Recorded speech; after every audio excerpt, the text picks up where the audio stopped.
Committee on Transportation Infrastructure will come to order. Ask unanimous consent that the chair be authorized to declare recess at any time during today's hearing. Without objection, so ordered.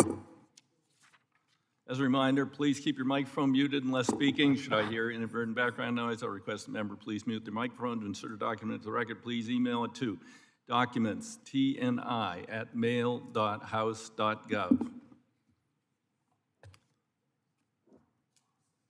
In July, we held the first part of this hearing, examining oversight of the government's response to the COVID-19 pandemic within the purview of this committee.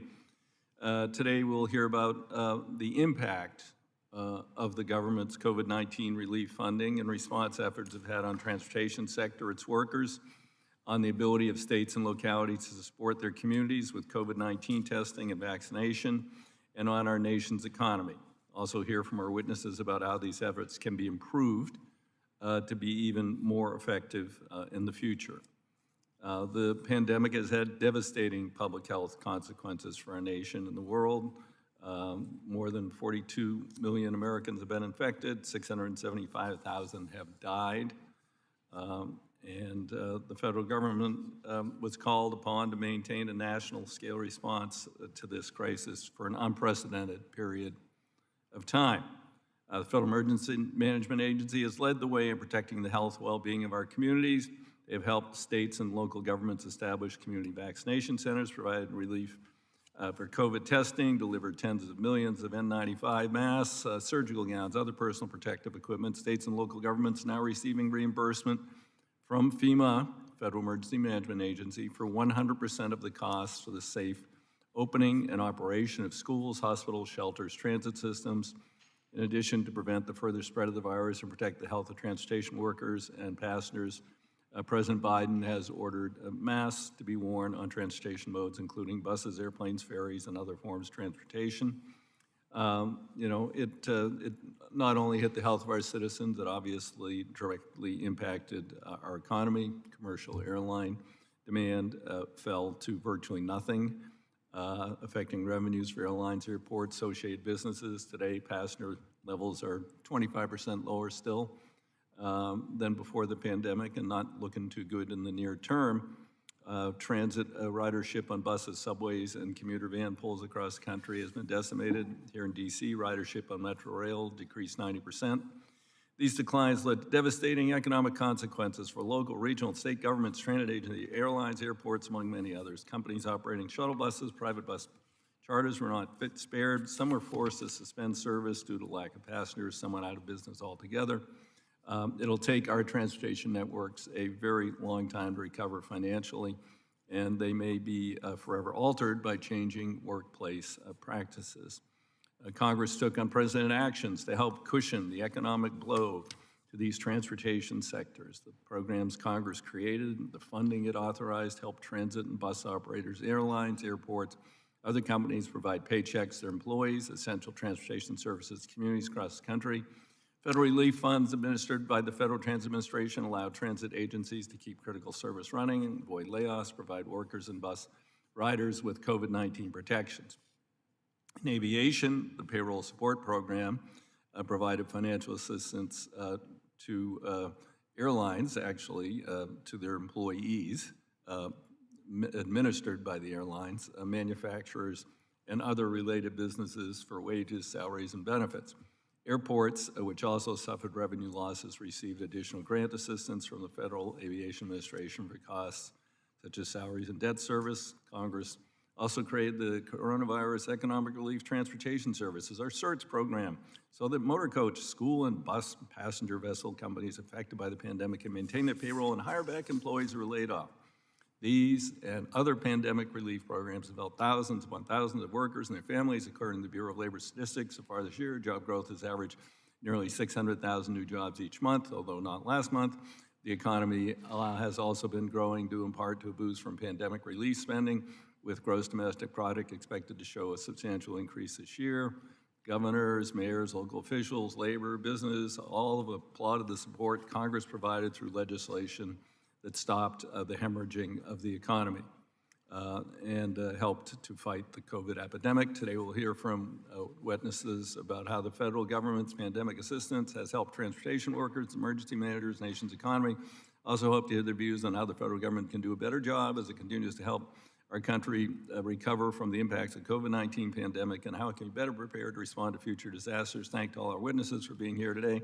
I look forward to your testimony. With that, I yield to Ranking Member Mr. Crawford. I thank the chair, and I just want to add a few comments. The federal government has spent at least $5.9 trillion to combat and respond to COVID-19. Much of this year's $1.9 trillion relief package, masqueraded as pandemic-related relief, was really just throwing money at various Pelosi priorities. House committees also just marked up another $3.5 trillion for the majority's reconciliation bill, which, if it's jammed through Congress, will cost American taxpayers about $50,000 per household. Despite throwing around all this money, we still haven't done our basic duty of funding the government, which is hurtling toward a shutdown. This unchecked spending is directly contributing to rising inflation, and Americans are feeling this hidden tax every day. We cannot continue with inflationary increases in prices every month as we have so far during the Biden presidency. Gasoline is up 42%, bacon is up 17%, beef is up more than 12%, eggs are up 10%, and the list goes on. What's worse is, despite the high cost of fighting this virus, we still have done nothing to hold China accountable for it. I look forward to hearing from our witnesses and thank them for their patience and returning today. And with that, I yield back the balance of my time. I thank the gentleman for his brevity, and now we will turn to our witnesses.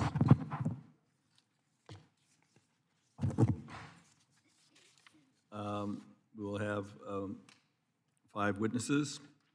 Mr. Paul Skalatas, President and CEO, American Public Transportation Association, APTA. Mr. Juan Ortiz, Director of Homeland Security and Emergency Management, City of Austin, on behalf of the International Association of Emergency Managers. Dr. Michael J. Boskin, T.M. Friedman Professor of Economics and Senior Fellow, Hoover Institution, Stanford University. Dr. Wendy Edelberg, Director of the Hamilton Project, the Brookings Institution, and Mr. Greg Reagan, the President of the Transportation Trades Department, AFL-CIO. Thank you for joining us here today, and look forward to your testimony. Without objection, our full witness statement will be included in the record. And with that, I would recognize Mr. Skalatas for 5 minutes.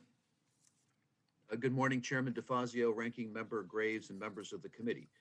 Thank you for this opportunity to testify today on the federal government's COVID-19 relief and its impacts on public transportation. My name is Paul Skoutelis. I'm the President and CEO of APTA, the American Public Transportation Association. We are the only association in North America that represents all modes of public transit, the voice of public transportation for both public and private sector members of our industry. Public transportation has always been an essential service for American families. It provides essential mobility options, supports economic growth, improves the environment, makes our roads safer for drivers and pedestrians, and has served critical roles during natural disasters and other emergencies. When the COVID-19 pandemic disrupted the lives of every American, transit once again served as an essential lifeline. Public transit systems brought healthcare professionals to the front lines, delivering groceries and medicine to at-risk populations and connecting essential workers to their places of work. Some agencies even provided exceptional services, such as delivering COVID-19 tests or retrofitting buses into Wi-Fi hotspots to help students who would otherwise have difficulty accessing remote learning. As states and cities implemented stay-at-home orders and encouraged social distancing, ridership for many agencies fell to as low as 20% of pre-pandemic ridership levels, and many below that. Through it all, healthcare and other essential workers continue to rely on transit to get to their critical jobs. Most significantly, transit workers served as heroes on the front lines. The public transit industry directly employs some 450,000 workers today, and I would be remiss if I did not mention the significant toll that COVID-19 has had on transit agencies' frontline employees.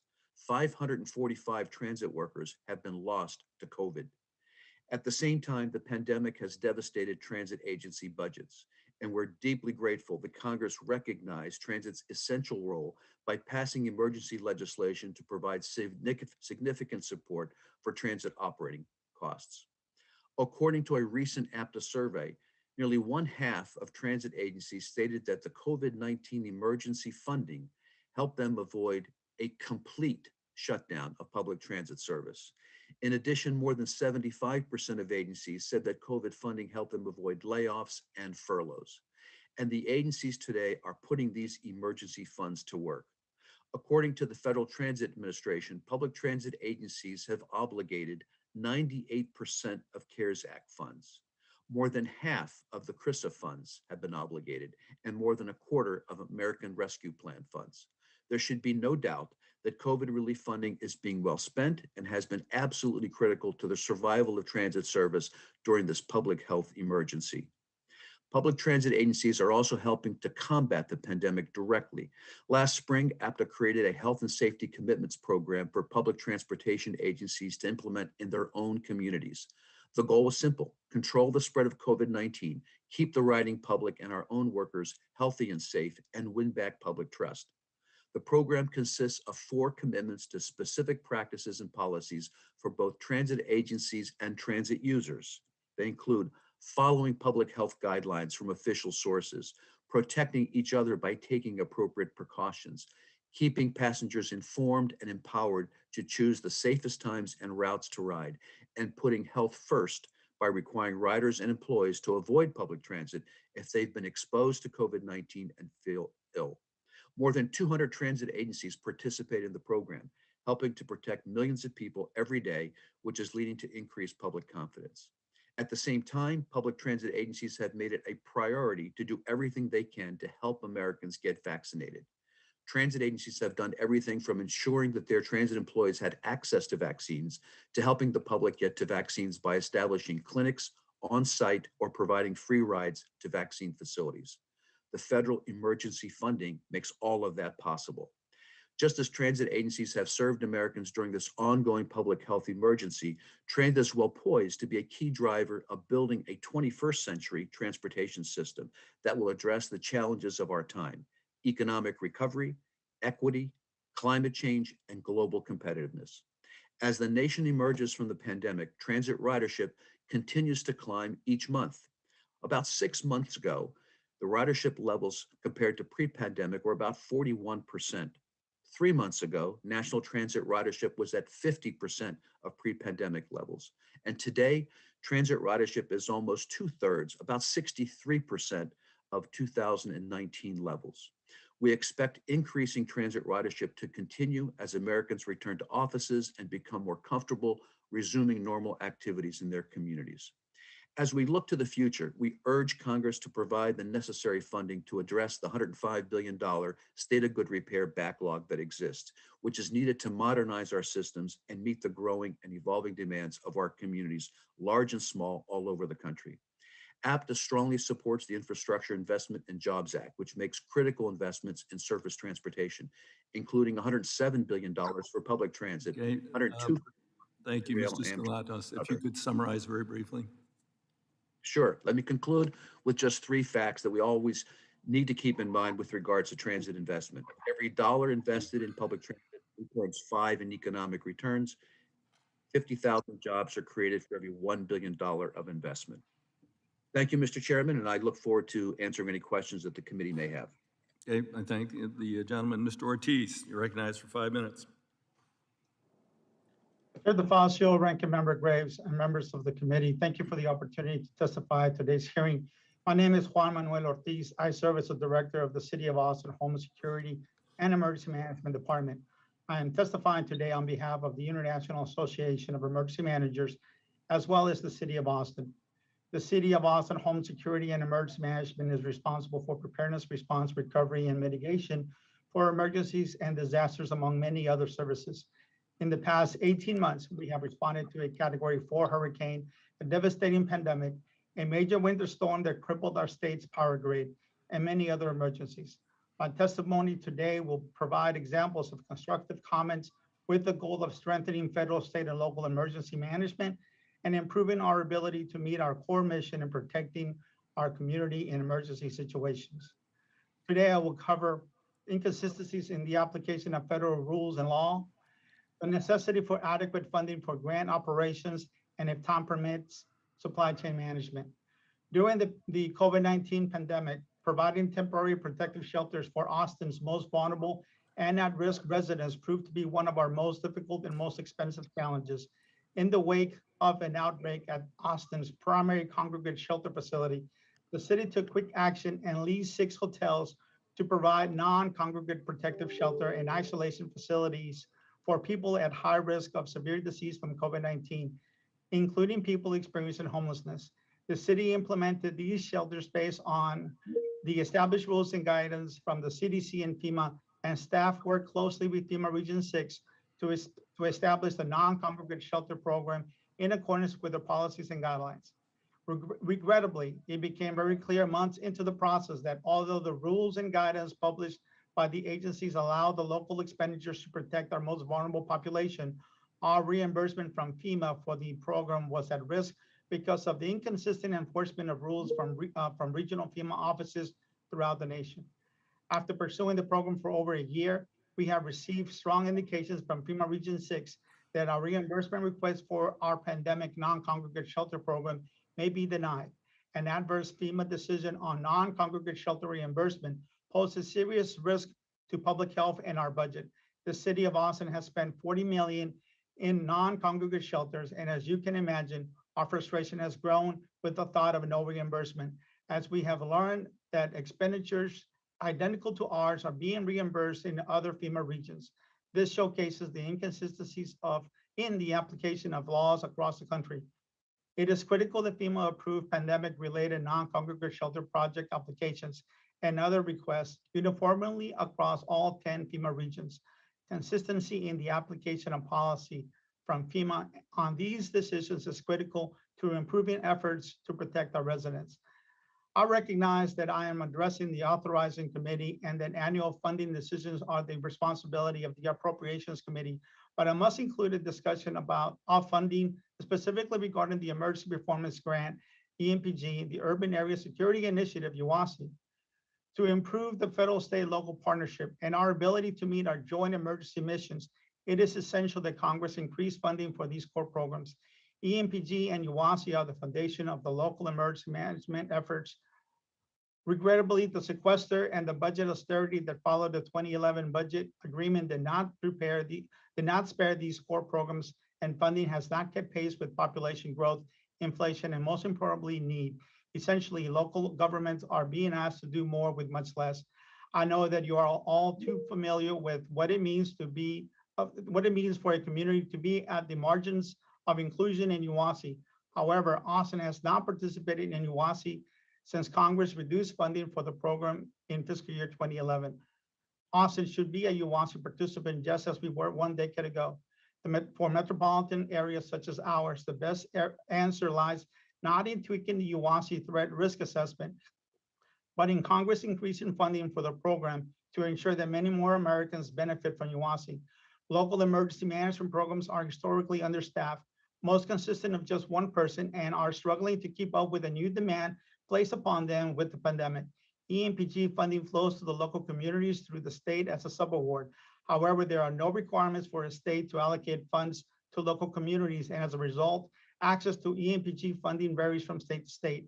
Even in my state, which is one of the only to have a process to support local programs, we have seen consistent reductions ranging from 30 to 60% in funding over the past 10 years.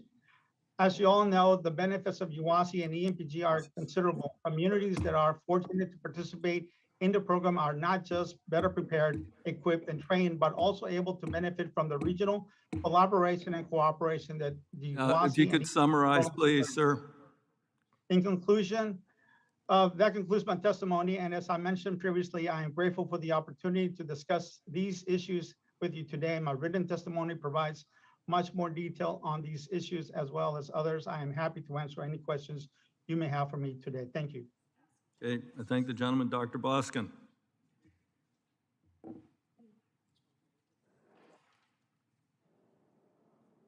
Dr. Boskin, you recognized for 5 minutes.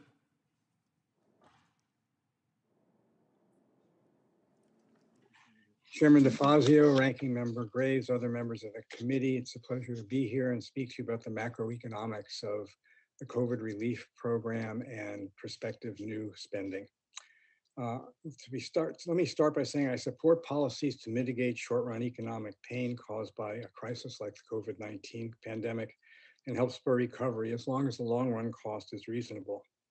As the economy has recovered considerably since those horrible days of spring 2020, the potential short-run macroeconomic benefits of additional spending are much lower now than then, and any additional spending is better focused on long-run societal benefits with spending levels, allocations among projects, and financing methods designed to pass rigorous national cost-benefit tests.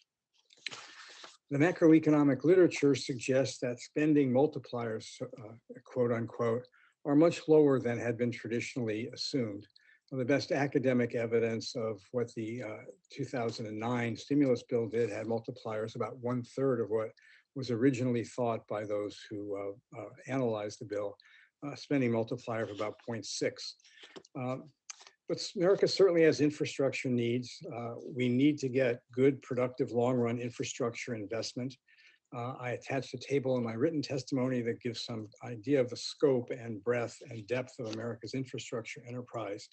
And if only a modest fraction of proposed spending these days done well, the program can produce considerable societal benefits, but done to excess or with poor design incentives, a plethora of poor return projects, even boondoggles, would likely result. As a general guide, the larger the appropriated spending, the greater the likelihood of the laws of diminishing returns and unintended consequences, creating a large set of substandard projects. Ditto, the further the financing method deviates from one of already appropriated funds, and especially user fees or their gas and vehicle miles traveled tax equivalents that tie the benefits received to the payments made. It should be noted the economy is now above its pre-pandemic level and is growing solidly. While risks remain, and we should have a close eye on job growth to make sure unemployment continues its downward momentum to full employment.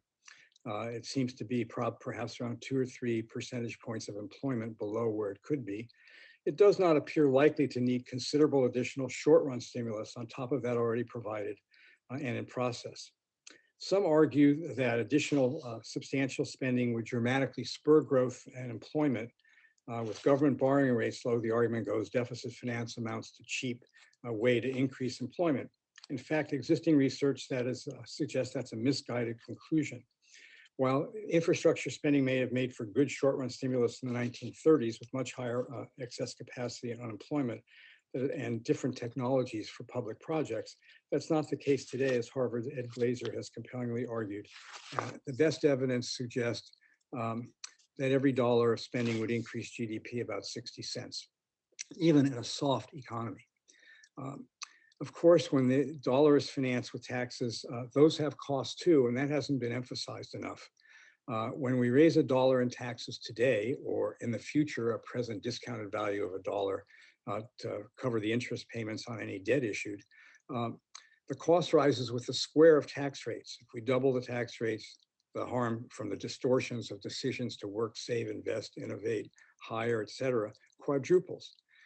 This has nothing to do with doctrinal issues. It has purely to do with the area under supply and demand curves that every student learns in Economics 1. The CBO estimates also that the return on public infrastructure projects around 5% is below that for private investments. So should be careful to have very good projects chosen that pass rigorous national as opposed to local cost benefit tests. A good example of mismanagement of that is California high-speed rail. Using $3 billion from the 2009 Recovery Act, 6 years later, that was used to build a tiny initial start of what was supposed to be a high-speed rail project, but is now blended speed rail because they have to use a lot of existing track, much slower, meeting massive technical difficulties, epically mismanaged, and the total cost seems to have at least tripled. So we have to be very careful about what we do. In addition, inflation risks are rising. I think everybody understands there's short-run inflation. Our economists are still debating How much of that will continue and be entrenched in expectations and continue? I think some of it will, far from all of it. And we should realize that debt is already not only high, but we have large unfunded liabilities in Social Security and Medicare, which when combined are more than 3 times the regular national debt. It's also important to note that when we have funding too abundant and not closely tied to national as opposed to local interests, political incentives exacerbate the tendency to fund too many low return projects.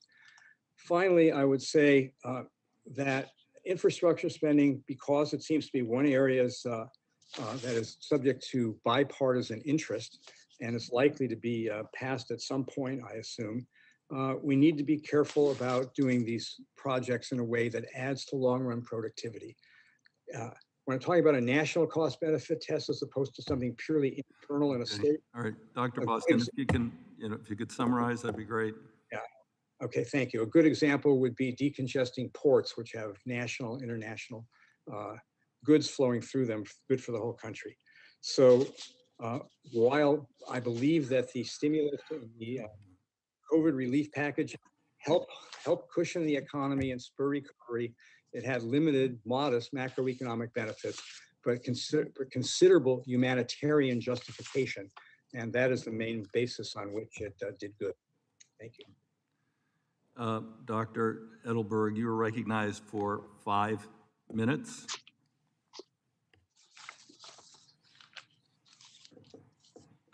Chairman DeFazio, Ranking Member Graves, and members of the committee.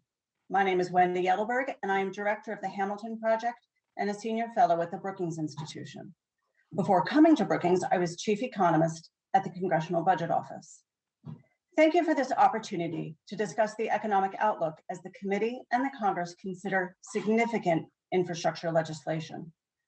I will make 3 points in my remarks. First, the enormous fiscal support enacted by Congress has been essential to getting the economic recovery on track. Second, the pace of economic recovery, which was rapid in the first 3 quarters of this year, is creating both opportunities and challenges. And third, more robust federal investment in infrastructure in the coming years will improve our longer-term economic prospects. Real GDP has recovered to its pre-pandemic level, and growth has consistently surpassed consensus expectations. Notably, in the third quarter of 2020, actual GDP was about 5% above the projection that CBO published at the beginning of that quarter. Indeed, CBO now projects that by the end of 2023, GDP will actually be higher than its pre-pandemic path. One primary factor behind the surprising strength in economic output has been the fiscal support enacted by Congress. Despite a continued shortfall in employment, disposable personal income has so far been higher than its recent trend by a cumulative $1.4 trillion since March 2020.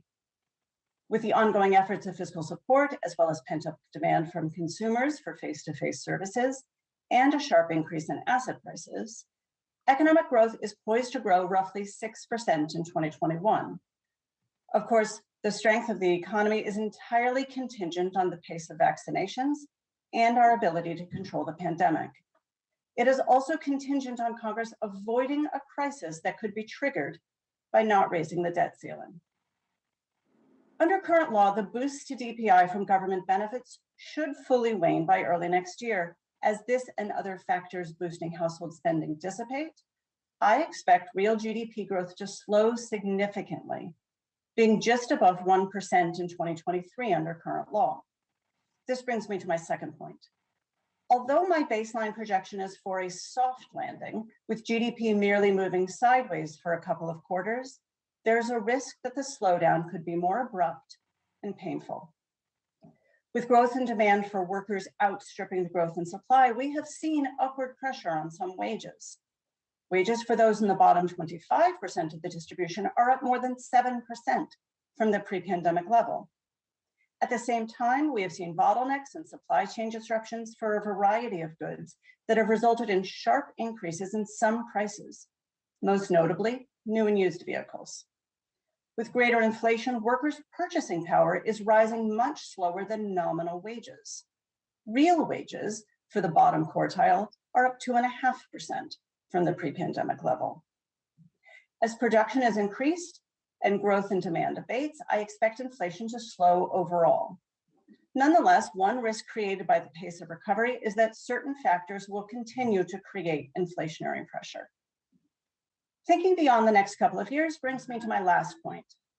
One channel through which fiscal policy influences long-run economic growth is federal investment in infrastructure, education and training, and research and development. The consensus of the economic literature strongly supports that increases in such investment lead to greater productivity and greater economic growth. Since 1980, the decline in federal investment as a share of GDP has been driven by declining investment in physical infrastructure. Indeed, in 2019, federal investment in infrastructure as a share of GDP was at its lowest level since the mid-1950s. The result has been a less robust and less resilient economy. To wrap up, the expected rapid economic recovery from the COVID-19 recession creates risks to which policymakers should be attentive. Fiscal support has been essential to accelerating the recovery, but now it is appropriate for fiscal policy to turn towards solving more structural long-term challenges. That includes more robust federal investment. The expected slowness in outlays that is inherent to federal investment is a benefit given the current economic projection. Most importantly, an ambitious increase in federal investment in infrastructure is key to improving our long-term economic prospects. Thank you, and I look forward to your questions. I would, Mr. Reagan. Good morning. Thank you, Chairman. Thank you, Ranking Member Graves, for having me here today. I speak on behalf of 33 unions who represent America's frontline transportation workforce. You know these workers. You see them every day building our roads, driving our buses, flying our planes, moving our freight, and connecting our communities. Frontline transportation workers are and always have been essential, but COVID-19 pandemic has put renewed light on what that really means. During the darkest days of the pandemic, these dedicated professionals never had the luxury of working from home. Often they were forced to do their jobs without adequate safety protections like face masks, social distancing, and other PPE. As a result, tens of thousands became ill, scores had to be hospitalized, and tragically, workers across all modes lost their lives to the virus. Despite the risks they faced, transportation workers reported for duty and helped see us through this crisis. Because of their efforts, hospitals had the critical supplies they needed. Healthcare and other essential workers made it to their jobs on the front lines of the pandemic, and the vaccine has been distributed to every corner of our country. These efforts were possible because of the dedication of transportation workers and also because of your support. Congress provided nearly $200 billion to transit agencies, airlines, Amtrak, state departments of transportation, school bus operators, and motor coaches to keep these systems open and workers on the job. The majority of this aid was included in bipartisan packages that nearly every member of this committee supported. On behalf of TTD and our affiliated unions, I thank you for delivering the federal aid needed to respond to this crisis. In our domestic aviation industry, for example, passenger volume dropped 96%, and US carriers recorded massive losses in 2020. The economic damage that could have stemmed from the collapse of this industry would have been catastrophic. However, Congress's provision of 3 rounds of the payroll support program saved thousands of jobs, prevented carriers from entering bankruptcy, guaranteed that airlines remain capable of transporting essential workers and eventually vaccines, and ensured that this industry would be prepared to respond and recover as demand returned. I want to thank Chairman DeFazio in particular for his efforts in creating and championing this program. Similarly, in the early days of the pandemic, Amtrak lost its ridership overnight. Shocking 97% drop in passengers translated into an unsustainable decrease in operating revenues. Without the federal government support, Amtrak, its passengers, and the communities it serves, and its workforce would have faced devastating losses. However, 3 rounds of financial support with improving labor protections resulted in the recall of all furloughed employees, the return of suspended long-distance services, and assurances that Amtrak would keep running through the worst of the pandemic. Public transportation was also devastated by this crisis. Many of those working on the front lines of the pandemic, including medical professionals, public safety workers, and other employees deemed vital to the continuance of our society and economy, relied on these services to get to their jobs. Unfortunately, COVID-19 placed an incredible strain on our ability to provide this public service to those who rely on it most. Across the 3 COVID relief bills, Congress provided nearly $70 billion to ensure the continued operation of our public transportation system. In order to accept this funding, transit agencies across the country had to certify that they would not furlough workers. It is not an exaggeration to state that without this federal support, the public transportation industry would have been utterly decimated, leaving all those who counted on it throughout the pandemic in rural and urban communities alike without the transportation access that they need. The keys to the success of all these investments were the strong labor protections and the focus on worker welfare. Most transportation workers and their families kept their health insurance and were never forced onto unemployment lines. Now, as we climb out of this pandemic, they are on the job, ready to grow our economy once again. While Congress and the Biden administration have taken historic steps to preserve jobs and save our transportation system, unmet challenges remain that still must be addressed. Frontline workers across all modes continue to face the serious and sometimes deadly threat of assaults for simply enforcing face masks and other safety mandates. This is especially true for workers in public transit, onboard Amtrak, and in aviation. These workers all have safety-sensitive jobs and should not be expected to perform them while under the threat of physical violence. The need to move a tremendous amount of cargo at U.S. ports placed longshore shipbuilding and other on-deck workers squarely in harm's way of the virus. Language in the revised HEROES Act and the American Rescue Plan temporarily revised the Longshore Harbor Workers' Compensation Act to ensure that employees who contracted COVID-19 on the job can collect workers' compensation benefits. Unfortunately, this was left out of the final bills, but it must be enacted while this virus still persists. As we move through the pandemic toward recovery, there is no doubt that our transportation system and the frontline workers who build, operate, and maintain it will continue to play a vital role in ensuring our economy and our country come out of this crisis stronger and better than ever. Unfortunately, we are still not out from under the shadow of this virus. And until we are, we must continue our efforts to ensure the cooperation between working people, transportation entities, and lawmakers. Thank you again, and I look forward to your questions. Thank you, Mr. Reagan, for your exactly 5-minute testimony. I'll begin with a question to direct both to Mr. Skalatas and to Mr. Reagan, because you both lead organizations that represent one heck of a lot of people in terms of APTA, 1,500 public-private sector member organizations, all modes of public transportation. And then Mr. Reagan, TTD, an organization representing 33 unions who work across the transportation sector. And I guess I'd just like you both to say, and if you can be brief, what was the most important part of the COVID federal relief efforts and the impact they had, and where do you think your industries that you represent or workers would be today if we hadn't had that assistance? Mr. Chairman, this is Paul Squatella. Let me address that, if I may. First of all, the nearly immediate infusion of federal aid that Congress approved for public transit was absolutely essential. It meant that services could continue, bus and rail services to communities, to essential workers, uninterrupted. And that was essential in terms of maintaining continuity and maintaining the vibrancy of not only getting people to their jobs, but continuing some level of economic activity. If those dollars were not forthcoming in the quick fashion that they were, we would have seen enormous dislocation, shutdown of entire systems, and that has been evidenced through the surveys that we've done. Going forward, this gives an opportunity for these agencies to stabilize their operations, continue to operate, and begin to plan for the future, and that is what's going on today. It also provided for a continuation of many of the capital investment programs that these agencies were undertaking. So it meant that the private sector would continue to employ people to construct projects, which were in jeopardy if those funds were not available to them. So in all, it provided for stability and provided for a future that they could plan for with some reasonable degree of certainty. I agree with what Paul said, and what he said remains true for aviation and Amtrak in addition to public transit. But to me, I think one of the most important parts of the relief was how it was directed toward the workers. It was made sure that we were not furloughing people, we weren't abrogating collective bargaining agreements, we were making sure that people were retained their credentials to make sure they were trained and up to speed and able to return to work when they were there. The fact that we did not have massive layoffs, we did not have restructuring of collective bargaining agreements, we did not have reduction in service, all of this was vital to making sure that we were going to come out at the end of this better or as good as we were beforehand. Dr. Boskin, I'm just a bit bemused by your saying best evidence, every dollar infrastructure would increase GDP by 60 cents.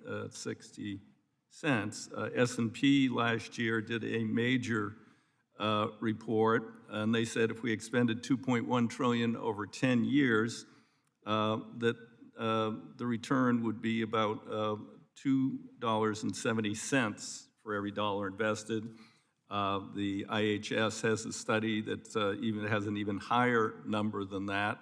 That's the lowest ball number I've ever seen. And you're talking about we're at capacity and, you know, skilled workers and all. You know, when we invest, like the Recovery Act under Obama, which I opposed, all we did was go out and, you know, put down a layer of pavement. It didn't have secondary economic impacts. Contractors didn't go out and buy sophisticated, expensive machinery because they only had these little crappy contracts. And it was only about 4% of the recovery package. So if we're working off that, it's not a good measure. Where do you get the 0.60, 60 cents? It's the lowest I've seen.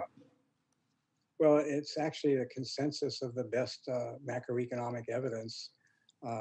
For example, the review essay by a highly regarded macroeconomist, Valerie Ramey, in the Journal of Economic Literature, which reviews all the studies, makes them consistent. So Standard & Now, Poor's just made testimony- theirs up, or IHS just made up their numbers?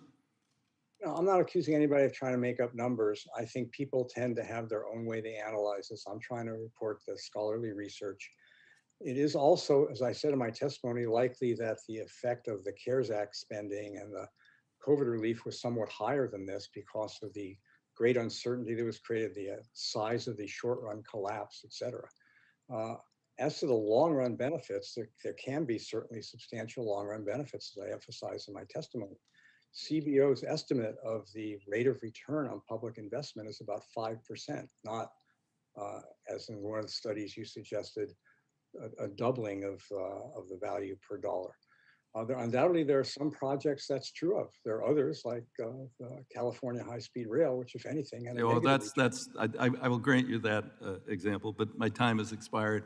With that, Mr. Crawford. Thank you, Mr. Chairman. I want to stick with you, Dr. Boskin. As we've discussed, government spending in response to COVID-19 has reached the trillions. We're continuing to debate even more spending today. However, back home and across the transportation industry, I keep hearing from employers that they have an abundance of jobs and nobody to fill those jobs. Has any of this spending incentivized Americans to get back to work, or do you anticipate more of the same with employers struggling while people continue to stay home? Well, that's an important question. There are over 10 million job openings listed by American employers, and there are millions of workers still on the sidelines who have not come back into the labor force or to find productive employment. Many reasons for that. Some of it should abate with school reopenings and so on and so forth, and greater vaccinations, less fear, but probably some people retired and won't come back. So we have in some sectors in particular, a substantial worker shortage. There are also bottlenecks globally that are causing problems. So I think that many of these things were payments unrelated to work incentives, made it, in my view, ex ante, a very sensible thing given the crisis, the uncertainty, the massive suffering. I think it was quite reasonable to try to flood the system and to try to cushion things. And even at 0.6, $6 trillion of spending does something for GDP and output and the demand for labor. So I don't mean to suggest that's it's not zero and it's not negative. It's a modest amount. But I do believe that as we look at these new things that are being proposed, it is a substantial concern that they're not better targeted, less costly, and for some of these things have work requirements or training requirements or education requirements. So people who are getting the assistance are doing something to encourage their future productivity and work. You addressed this in your comments. I want to drill down on it a little bit more. What are the risks from higher debt, and when would you expect that to really start to manifest? When would we expect to see that start to occur? Well, I think the only honest answer to that is nobody can be sure. Large buildups and sustained buildups in debt have often in history and in many different countries been and time periods been followed by sluggish growth, inflation, even financial crises. We already faced a very daunting task with the unfunded liabilities of Social Security and Medicare hitting us as we're the population aging and other factors. And so there was going to be a lot of pressure on the budget and everything else and on private incomes to try to deal with that. And so adding additional debt on top of that, I view as considerably risky. We do have the advantage of the US is the dollar is the global reserve currency. So we probably have a bit of a cushion relative to other places and times. They're not perfectly comparable. But I think the best way to think about it is it's a considerable risk. And in the current macroeconomic environment, it's particularly a risk for entrenching inflation that hopefully will at least considerably be transitory, although there's some probably already built into the cake for the medium term. We shouldn't be trying to add to that. Perhaps among the bad outcomes that can come from all of this is to get back to an inflation stop-go episode where we wind up having to slam on the brakes to deal with inflation and risk another recession. Let me ask you this, you just addressed this, our status as the reserve currency, the US dollar being the reserve world currency, is that in jeopardy? I think there's some risk medium and long term. I don't think in the short term. To be a reserve currency, which means that when the Malays trade with Australia, things are mostly invoiced in dollars, not their domestic currencies. So the dollar plays that reserve role. The problem is that that's not immutable, but what you really need for that is to have very large liquid markets with very thin bid-ask spreads and futures and options and things of that, so people can readily hedge their bets. No other currency is yet able to substantially replace that, although there's a risk with the various ways the renminbi is being used, with the euro, et cetera. There's some risk that we will migrate over time to something that is not as, the dollar is not so preeminent. If done very gradually over a very long period of time, that wouldn't be a big problem. If it was done more abruptly, that could be a big, big issue for us. Thank you, Dr. Boskin. I yield back. The chair of the subcommittee, Eleanor Holmes Norton. Thank you, Mr. Chairman, and thank you for this important hearing. My question is for Mr. Samuelson of the Transport Workers Union. Mr. Samuelson, according to your organization, more than 95% of your members, almost all of them considered essential workers, never lost a paycheck during the pandemic as a result of COVID-19 emergency relief funds from the government. Can you highlight which federal programs helped your members the most in dealing with the pandemic? And do you believe the transportation sector would have suffered greater consequences without the federal assistance? And if so, in what way? As a labor leader substituting for Mr. Samuelson, I'll answer that. In totality, the aid, the three tranches of aid to public transit agencies with the requirement they do not furlough workers was critical to that industry. And the same was true for PSP on the airline side and the aid to Amtrak as well. Those three programs combined made sure that our entire supply chain was in place and that people who needed to use those services and the people who needed to ship goods and services were able to do it, especially our critical workforce in the healthcare industry and with food and medical supplies.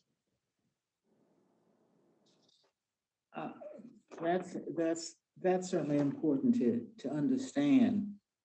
Mr. Skotelis, as you know, the House passed Surface Transportation Bill. The Invest in America Act provided more than $100 billion through the Federal Transit Administration to enhance and support transit services in communities across the nation. How could this funding have helped transit operators recover from the challenges posed by decreased ridership and revenues and the increased costs brought about by the COVID-19 pandemic?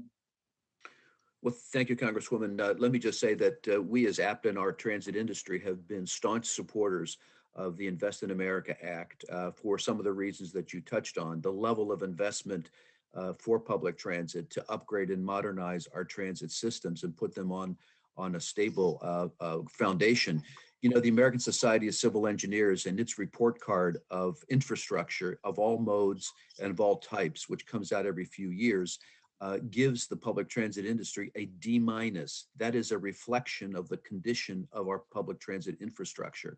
So the Invest in America Act, and now what is before you, the Infrastructure Investment and Jobs Act, would go a long way to helping the industry modernize. And that's what's needed here. It is long overdue.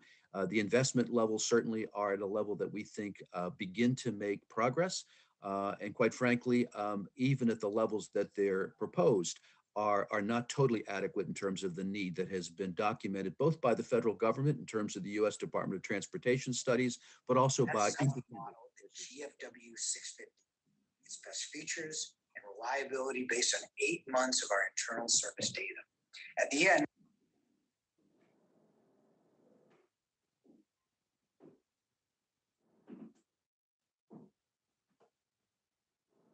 What happened to the, what happened? Could you pause the time? What happened? We cannot hear you responding to the question. We saw Mr. Kent go for a while. What's that? Paul may be on mute.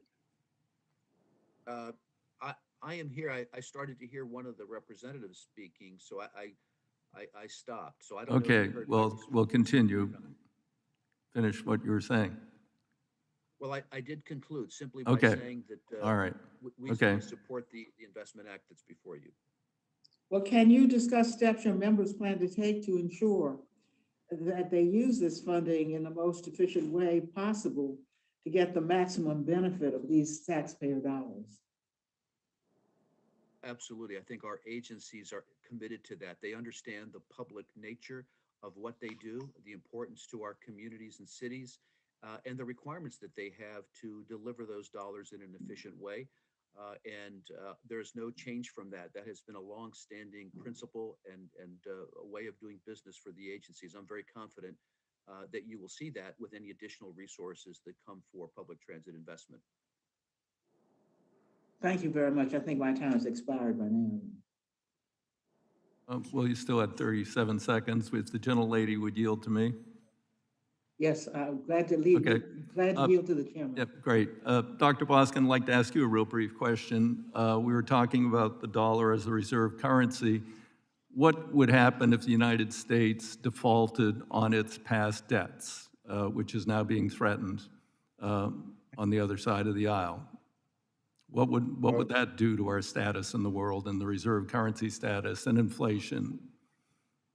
Well, I think it would cause at least a very severe temporary disruption in financial markets that could be a ripple through the real economy if we weren't careful. I think it would be very damaging. I'm not going to get into the politics of how to get the ceiling raised, but at this stage, it would be wise to do so.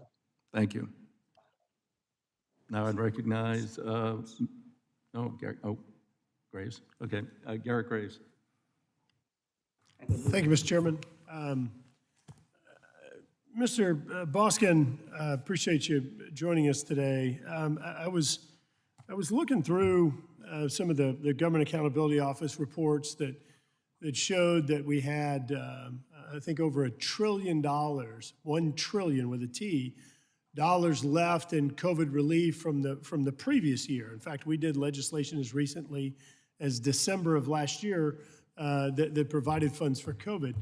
Yet this year, as early as January and February, folks were trying to pass a $1.9 trillion additional package under the auspices of COVID. I understand your comments about the debt limit, but is it advisable for us to be just dumping more money on top of dollars that have been unspent to even, to where we really don't even know where things are needed and where the true impacts or unaddressed areas are? The least harmful to the economy would certainly be to to make sure that the unspent funds come first and are spent wisely. Right now, if I go and add things up, if I remember right, let's see, we have a $1.9 trillion package that was done earlier this year. We now have a $1.2 trillion infrastructure package, a $4.3 trillion reconciliation package, and the annual appropriations process will be somewhere around $4 trillion. Add all that up, it's 11.4 trillion, and we're not even through the year. I understand your comments about honoring our debts, and I certainly understand that, but at the same time, is it advisable for us to be spending that kind of money and further incurring greater debts? The macroeconomics are not advisable. They could be somewhat mitigated by smaller amounts spread out. As much of this is spread out over a number of years, where there are obviously a variety of things that have been called budget gimmicks about things starting late or ending early and things of that sort. But the basic idea of having the general scale of the size of our government increased, in my view, is probably not wise. We see there are many studies documenting that one of the several, but an important part of the reason our standard of living is considerably higher than the rest of Europeans is we have a more modest size government spending and taxes for economy than they do. We're at about a third, they're at about a half. Some people attribute all of the large difference in taxes. I think that's an exaggeration, but a considerable chunk is to put it in just perspective that people don't talk about very much. America's real GDP per capita, purchasing power parity after tax, is 50% higher than Denmark. You don't want to go down the road of a lot of headwind future prosperity, especially people having young people coming into the labor force by slowing growth on top of the headwinds we're going to face funding Social Security and Medicare and having to deal with their unfunded liabilities in the coming decade. Those programs, especially where term Social Security retirement, roughly in a decade or slightly more, will only be able to pay 75%.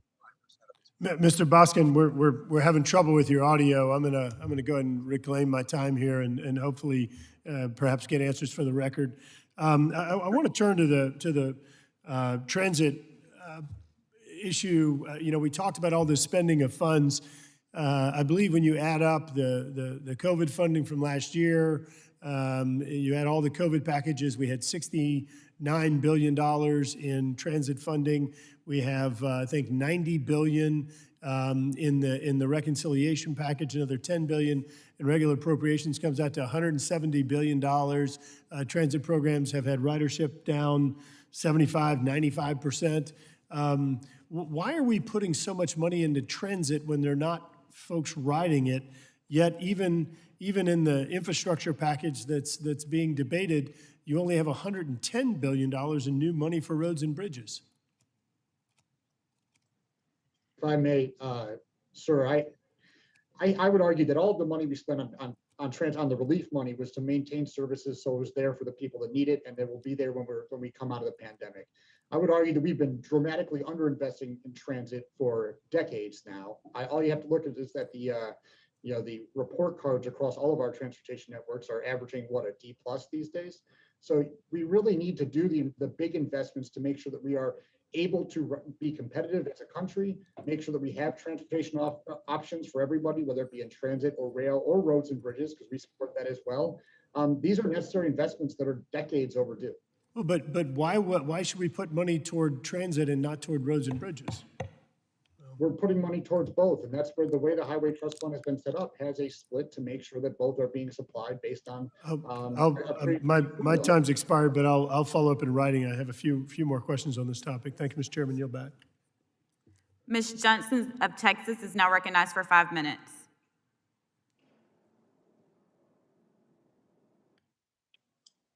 Thank you very much. Let me thank all of our witnesses for being present, and let me engage Mr. Ortiz. I understand that you had some concerns about supply chain issues in terms of gathering equipment. Can you elaborate on that? Yes, there has been, had there been a prioritization on the supply chain, and had we been able to seek out one specific source for our necessary supplies, our efforts to provide PPE to the frontline workers would have been more effective and efficient. I think also very quickly we realized there was a need for a national strategy for supply chain management in order to ensure that we were not competing with other states and other cities to seek out that limited supply of personal protective equipment. Because if not, then we can experience supply, those limited supplies to increase in price and result in an unequal distribution in a pattern. And if I'm permitted, there is an actual example that I can give you. After Austin was told by multiple of the nation's largest suppliers that our order for PPE was not large enough, we partnered with the city of Houston and the Texas Medical Center in Houston, and we identified supplies that were located in a port in Florida. And as we were in the process of the procurement, we were notified about the source that the Texas Division of Emergency Management in Texas took possession of supplies before we could close the deal. In this situation, we find ourselves competing not only against other cities attempting to mitigate a disaster, but even our own state. And so supply chain is something that I think becomes very crucial when you have a nationwide pandemic like we experienced so far. Thank you very much.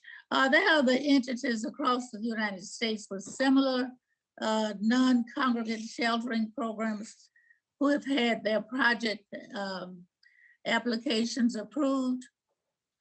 Yes, it is our understanding that state and local governments in FEMA Region 4, which is around Florida, and FEMA Region 2 in New York, and FEMA Region 3 in Washington, D.C., have had similar non-congregate shelter projects obligated, with a few having funding already dispersed.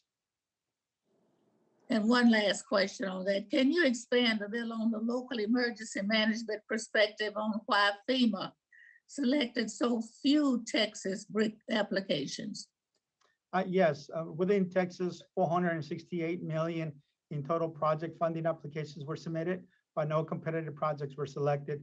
We believe the issue is in large part to be that Texas does not facilitate the adoption of enforcement of the 2015 and 2018 International Building Code and International Residential Code. However, the city of Austin does follow these codes. In Texas, building codes adoptions take place at the local level. Given that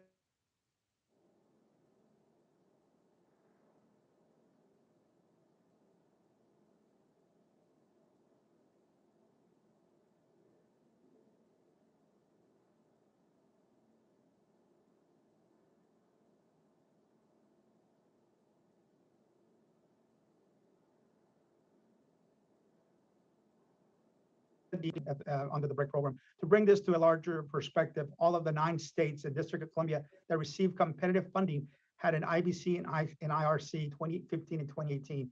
There were no states or districts funded without these codes. Well, thank you very much. My time is just about expired. I yield back.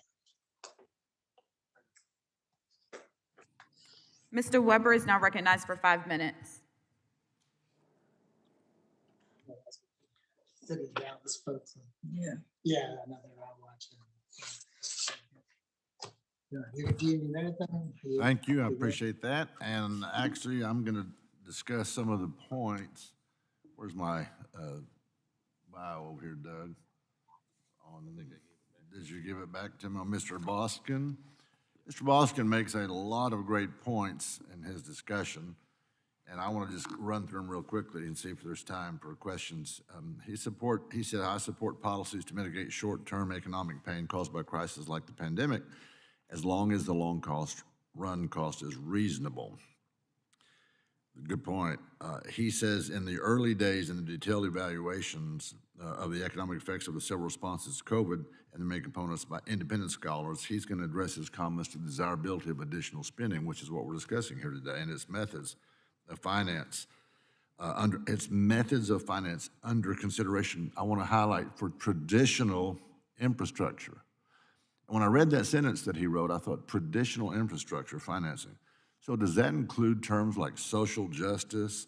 Does that include terms like climate justice? Does that include terms like you can get more money or a subsidy for a Tesla if the car is built in a union shop? Is that traditional finance for infrastructure projects? I kind of doubt it.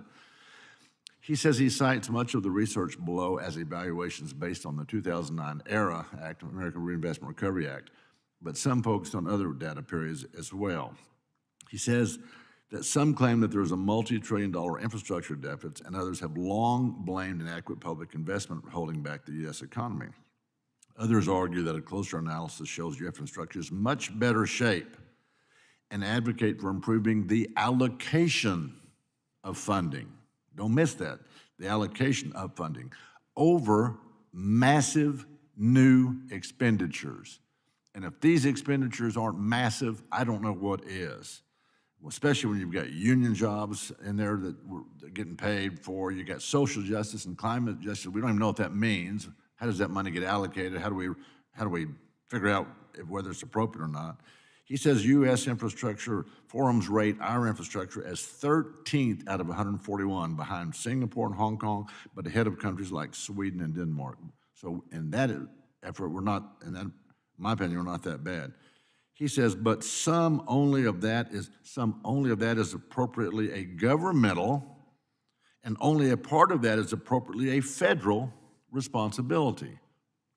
So I repeat, pardon me, the way it's being spent and the amount that's being spent is unconscionable and incredibly short-sighted. He talks about the Highway Trust Fund following the expiration of the 2015 FAST Act in his writing. He says the Highway Trust Fund will depend not just on the level of spending, but also the ex-ante quality of the projects funded and their post-execution and their financing methods. Well, I looked up ex-ante, and it says it's based on forecasts rather than actual results. Well, who could have forecasted that we would be spending this much money inappropriately and irreverently, I would state? He goes on to say that done well, the program can produce substantial societal benefits, but done to excess or with poor design incentives, a plethora of poor return projects, even boondoggles would likely result. You know, it makes me think about here we have, 500,000 electric vehicle charging stations in the bill. And it makes me think about going back to when the gasoline engine was invented in the 1900s. And I wasn't alive then, I know, I just looked that old, but I read the history books, and the term for the automobile was horseless carriage. Some of y'all remember that. Well, I remember, reading also in those history books that when the gasoline engine was invented in cars, the government went out and they put gasoline stations everywhere. Oh, wait, they didn't. And now we're going to put electric vehicle charging stations. How about entrepreneurs get out there and do that, like they did with gas stations? He goes on to say that it should be noted that the economy is now back to its pre-pandemic levels and is growing solidly. While risks remain, we should keep a close eye on job growth to make sure unemployment continues its downward movement to full employment. It does not appear likely to need more considerable input. Short-run stimulus on top of that is already provided in this process. No more is needed, especially not at these spending levels. He makes great arguments. He said, in fact, existing research suggests that it is a misguided conclusion, page 4. Colleagues, read his testimony. He makes perfect sense of what he's laying out. With that, I yield back. Mr. Larson is now recognized for 5 minutes. Thank you, Chair. I'd also note that economists have predicted 9 of the last 5 recessions. It really depends on which economists you read, and there are others who are saying different things. But I certainly agree that the economy continues to emerge, but has not yet emerged. Our unemployment rate continues to surpass the rate before the pandemic. And we're defeating the pandemic, but it is not yet defeated. In my state, we have a very high vaccination rate, but we're also seeing local hospitals being crammed by COVID cases in their ICUs, Delta cases, 93% of which are unvaccinated folks. So the pandemic being defeated but not yet defeated, the economy is emerging but not yet emerged. And I believe, therefore, we still need to stand up and stand in and help. So my first question's for Mr. Soutalis. And if you could comment on the impact that COVID-19 has had on paratransit and paratransit riders, and what transit has done to alleviate the impact on paratransit specifically. Well, as we know, paratransit is an essential service that's offered by most of our transit agencies across the country, and that is door-to-door service for those who are either elderly or in need of specific medical assistance. And this is critical services. What the COVID relief has allowed agencies to do is to maintain that service for these very fragile, very vulnerable segment of our population. Without those resources, those services would have been in jeopardy. And by the surveys that we have done, we would have seen the complete closure and stoppage of those operations. But what the relief was able to do was to continue, provide the resource, agencies maintain that service level. And as a result, those needy populations were attended to. And that is the biggest result, I think, that, again, we have to think about this in the context of serving people. And this is what the emergency relief did for public transit, allowed the agencies to serve people and the brave workers that delivered those services on a daily basis. Thank you. That's fine. Mr. Reagan, can you discuss your thoughts why the unemployment rate in March of this year for transportation workers was still nearly 3% above the overall U.S. unemployment rate? Is it specific to certain jobs or professions? And what additional measures can be taken to support those jobs or professions? Sure. In transportation, you have to look at individual sectors. I think broadly, there are different causes depending on the sector you're in. In some cases, it's whether the demand has returned to get full service back in Amtrak or in aviation. I know that in March this year, Amtrak had begun to bring back all of its furloughed employees, but had not brought everybody back. So I'd be interested to see what they look like in a month or two once we have sort of the full impact of all the relief effort is there. Any other thoughts, though, on additional measures that can be taken? Certainly, I think investing more in our infrastructure system right now. I think the infrastructure bill that has been placed before the House here is a really good one. It would put into place a lot of the big investments that we've been calling for decades. We've been underinvesting, and if we're able to do this now and put historic levels of investment into Amtrak, into transit, into roads and bridges, all of those things will help bring more people back to work. All right. Chair, I just want to make a final point, a bipartisan point, that as part of the American Rescue Plan, although there was a partisan vote on it, there was bipartisan legislation incorporated into it. The Aviation Manufacturing Jobs Protection Act, co-sponsored by me and by Mr. Estes from Kansas.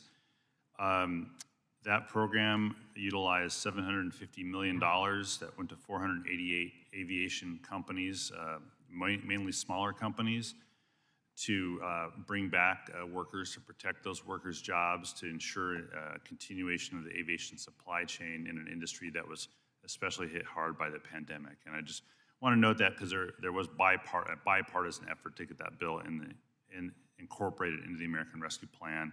It is being implemented right now.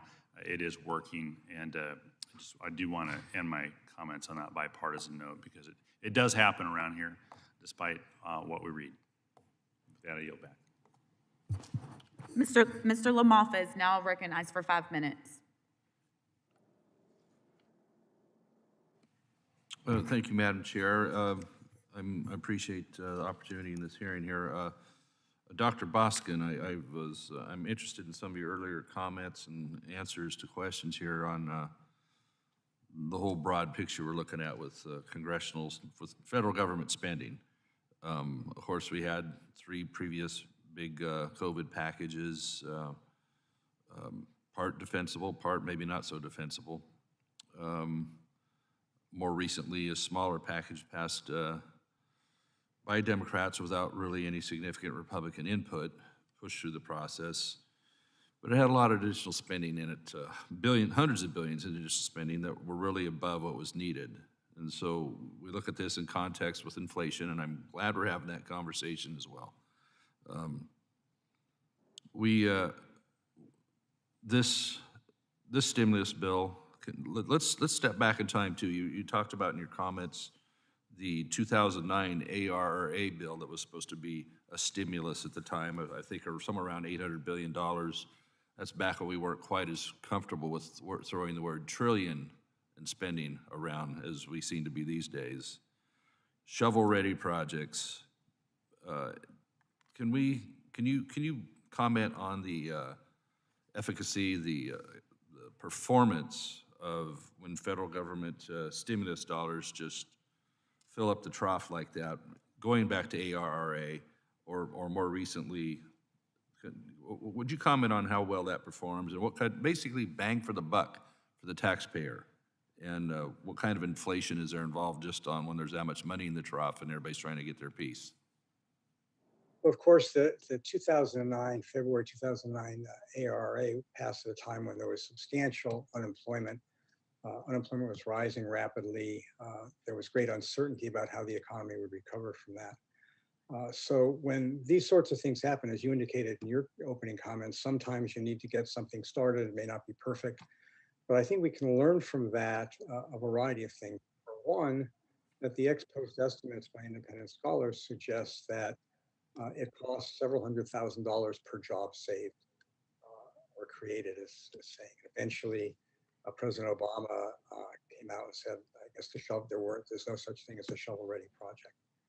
So there may be a few here and there, but in general, it takes time to get infrastructure done. There's only about 5% of that was on infrastructure. A lot of it was on transfer payments, aid to state and local governments, Medicaid support, and so on.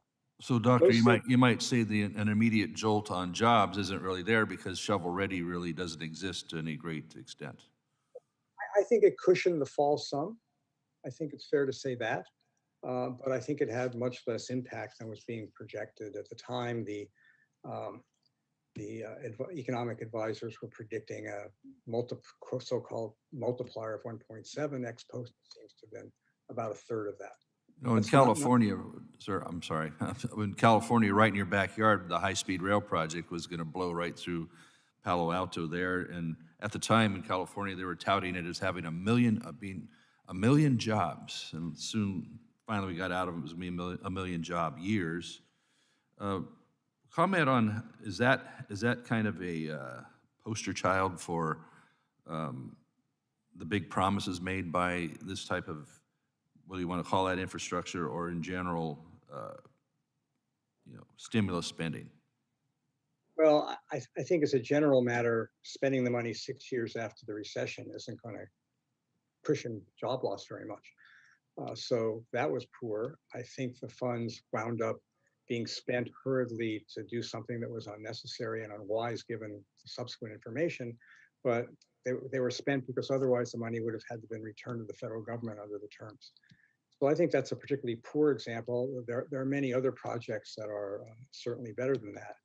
I think it's worth pointing out that when you take a look at this kind of thing, all the academic literature from Ned Gramlich, a Clinton Federal Reserve appointee, to the CBO's analysis of this, suggests that the highest return projects tend to be repair and maintenance. And there's certainly that should be done. It's not as sexy. You don't have a ribbon cutting. Oh, no, they aren't, but they are very, very needed. How about cash for clunkers? That was supposed to be a stimulus as well for the auto industry and new cars. Remember that one? Yes, I do. We evaluated that. It moved car sales forward a few months and then they collapsed. So it didn't do very much. And the cost per ton of CO2 reduction was about 20 times the European Union trading price. Yeah, it's being discussed around here again. So thank you, Dr. Boskin. Ms. Napolitano is now recognized for 5 minutes. Thank you, Madam Chair. Mr. Reagan, in Congress, I've introduced the Transit Worker Protection Act included in the Invest in America Act, and a version of which was included in the infrastructure bill on the floor this week, which will require the implementation of protective shields in buses and transit vehicles to ensure the safety of drivers. If this bill had been implemented prior to COVID, it could have protected public health and spread of COVID by having barriers in place. What are your thoughts on the Transit Protection Act? How necessary and important is the bill for protection of you and your colleagues? And also during the outbreaks of violence against other transportation workers, how does it work? What should federal government be doing to protect all transportation workers? Thank you so much for your question and for the consistent support you've had for transportation workers on safety. Yes, I think passing the Transit Worker and Pedestrian Protection Act would have had a significant impact on reducing some of the assaults and some of the problems we've seen since the pandemic started. One example here is that we aren't collecting data adequately on the extent of the problem. This bill would help us collect data on all the assaults, not just the most violent ones, which is the case right now, which would really allow us to better examine what the scope of the problem is and where the improvements need to be made. The other thing that it would do is basically look to transform the workspace onside a bus to make sure that the workers are better protected. They reduce, they improve the line of sight visibility, decrease the blind spots, and generally make it a safer system for people both inside and outside the buses. Very good. But what about the shields? How do they protect the workers? What has it done? Like Los Angeles has done it for our metropolitan workers, and they seem to have a very good record of not having COVID transmitted. Yeah, I think shields are an important part of that. There are various shields being used at transit agencies across the country, and some of them have less of a benefit than others. But if you have a reimagined workspace that actually protects workers, I think that would be a really important part for moving forward. And I know there's been a lot of people out there designing these, and the federal leadership is needed here to make sure that they're implemented across the country. Wouldn't it be better to go to the manufacturers and suggest that they implement them in this bus sales?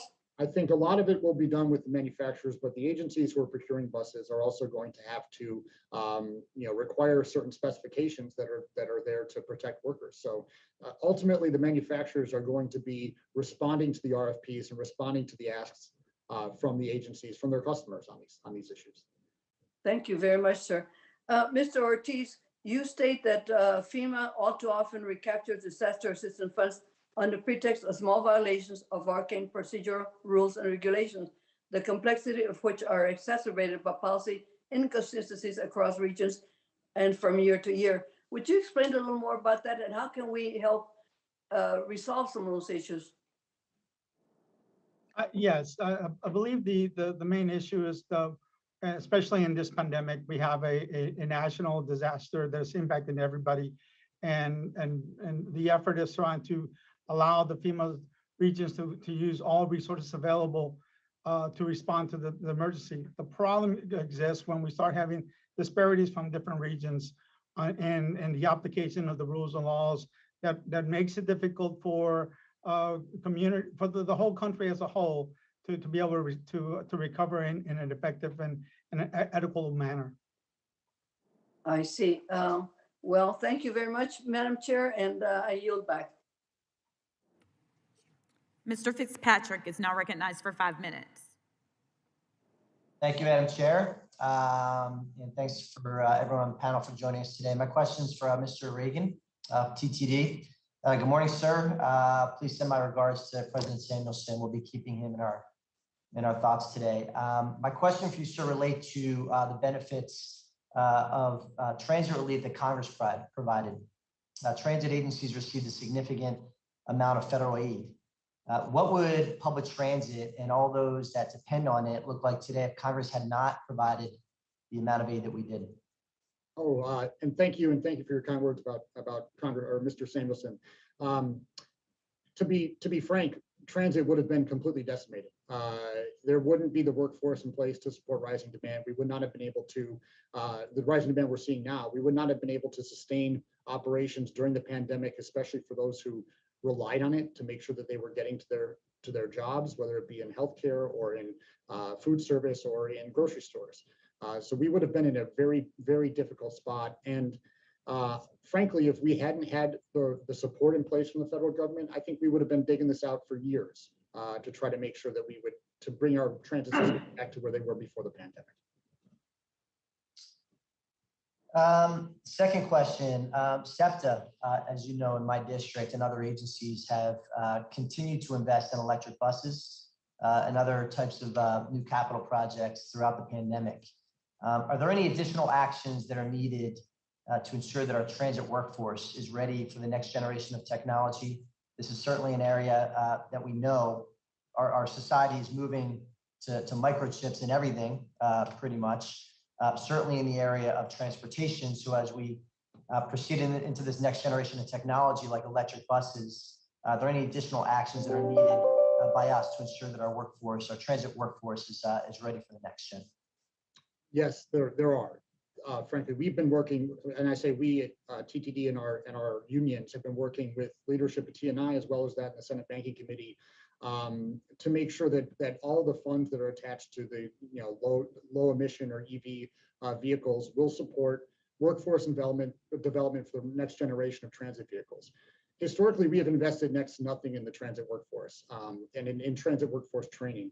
So this investment will upend that trend and make a huge impact so that not only are we funding the physical infrastructure, but we're making sure that the workforce is ready to operate it safely, make sure that our maintenance is up to speed as well. Thank you, Mr. Reagan. Madam Chair, I yield back. Mr. Johnson of Georgia is now recognized for 5 minutes. Thank you, Madam Chair, for holding this hearing, and thank you to the witnesses for your time and your testimony. Since the start of this once-in-a-century pandemic, Congress has acted decisively and passed legislative relief totaling $5.9 trillion. But our work is far from done, and we are obligated to ensure that relief aid arrived to the folks who needed it most, especially Black Americans, communities of color, and low-income groups who have too often been dismissed by the federal government. Mr. Scoutalis, public transit plays a uniquely important role for communities of color. In 2017, APTA reported that more than 60% of riders are minorities, such as Black Americans and Hispanics. And during the pandemic, transit provided a lifeline for essential workers, many of whom are minorities, to get to and from their jobs while also providing critical assistance to minority-owned small businesses. Can you discuss specific examples of how federal assistance enabled your member transit agencies to continue to serve minority populations during the pandemic? Thank you, Congressman, for that question. You're absolutely correct. The transit services through the pandemic period were absolutely critical in two regards. Not only for transporting many of the minority population to hold their essential jobs, as we talked earlier, jobs at hospitals, at medical centers, those critical jobs at grocery stores. These are the individuals that I often remark, and I think it's so true, that are out there performing their jobs as they had and continue to do through the pandemic, so that the rest of us who have the great fortune of being able to, at least for a time period, work remotely, be able to conduct our lives. So those minority populations in every city and community across the country have done just that in terms of supporting the services that are delivered and in terms of operating those services, really bearing the risks of being on the front lines and providing the services on behalf of the greater population. So transit services are absolutely essential, not only in terms of the minority population who comprise a large percentage of ridership, but also those who also deliver the services to these needy areas throughout the country and in communities. So your comments are right on target and very much what we experience and what we know day to day in talking to our member agencies across the country. Thank you, Mr. Scoutalis. This past summer, I introduced the Stronger Communities Through Better Transit Act, which would create a new program to provide high-quality, frequent public transit. How will federal funding help transit operators recover from the challenges posed by the COVID-19 pandemic, such as decreased ridership and revenues? Well, here again, the emergency relief that Congress passed was so fundamental to providing continuity of services. The surveys that we have done very recently of our membership suggest that almost half, if not above half, of all agencies would have shut down their services entirely. Not only lost jobs for workers, but lost opportunities to service their communities and to service the people that rely on it. So it helped us through this period, and it has been a period of survival for the agencies. Going forward, what is being proposed in terms of the Infrastructure Investment and Jobs Act is all about modernizing our systems, investing capital dollars, not operating dollars, capital dollars, to be able to improve these systems, to allow agencies to better serve communities of color and communities all across the country that really rely on public transit. Thank you. And sir, what impact would parity in funding for transit and highways have on our ability to mitigate climate change and elevate historically marginalized communities? You know, we have had a pattern of a robust investment in highways over at least a half a century, perhaps longer. On the public transit side, quite frankly, we have been underinvested, as you've heard from others, including my colleague Greg Regan, for many decades. And so we are trying to make up the difference here. It won't be made up in one bill or one act, but needs to be followed over a course of a number of years, and I would even say decades, to get the public transit systems with the kind of resources that they can have to provide true alternatives and true options to serve our communities and people all across the country. So we are in a deficit position relative to the investment that's needed. And that's not coming just from the Transit Association, that's coming from independent sources that have confirmed that. And we need to make stronger, larger investments in public transit in the long term to get even close to what the investments we have made in the highway system for well over a half a century. Thank you, and I yield back. Mr. Nels is now recognized for 5 minutes. Madam Chairwoman, thank you. And my first question is for Dr. Boskin. In your testimony, you spoke of the diminishing benefit of additional stimulus at this point in time of the pandemic. And across our entire government, we know that there are hundreds of billions of pandemic relief money. It's yet to be spent. At the U.S. Department of Transportation, for example, the outlay rate for relief money appropriated in the CARES Act and supplemental, the American Rescue Plan, it remains at 37%. And as this body considers another $3.5 trillion in economic stimulus, should the exorbitant amount of existing unspent stimulus raise any macroeconomic concerns? Well, I think it's the least risky thing would be to spend that first or simultaneously with any additional funds that are passed. I believe that there are great risk in a large additional short-run stimulus. Risk of inflation, substantial budgetary costs, risk of poor allocation of the funds. It's also worth pointing out, to pick up a point that Wendy Edelberg mentioned in her opening statement, that disposable income of households is almost $1.5 trillion above projections. That's almost exactly the amount at which savings are above, where they would households have both saved and moved out of debt, and they'll be able to spend as things become available. Supply chain issues are resolved, as safety issues are resolved, the pandemic is brought hopefully better control, et cetera. Thank you, Dr. Boskin. Next question, Mr. Ortiz, is in your written testimony, it says the City of Austin Homeland Security and Emergency Management Office is one of several public agencies charged with keeping our city and metropolitan area safe. And you work with public and partner organizations to protect our whole community when it needs us the most. And I understand the Austin Police Force is down 150 officers since making the decision to defund the police. In my graphic here, you will see there's a quote from an Austin City Council member, quote, "Our primary response to problems as a local government is policing. Our community has come together like never before and demanded that change and a goalpost of 100 million reduction in the police force as a signal to that change. Well, the city of Austin did it. They made that cut, but it's actually more than 100 million. The Austin Police Department lost a third of its budget, $142 million. They failed to fill 150 open jobs. And on top of that, they've lost another 150 sworn officers. The result has been catastrophic. We all know it. We see it. Crime is spiking. Murders are up 71% over the last year. And sadly, it's the citizens that will suffer the most because of this irresponsible policy.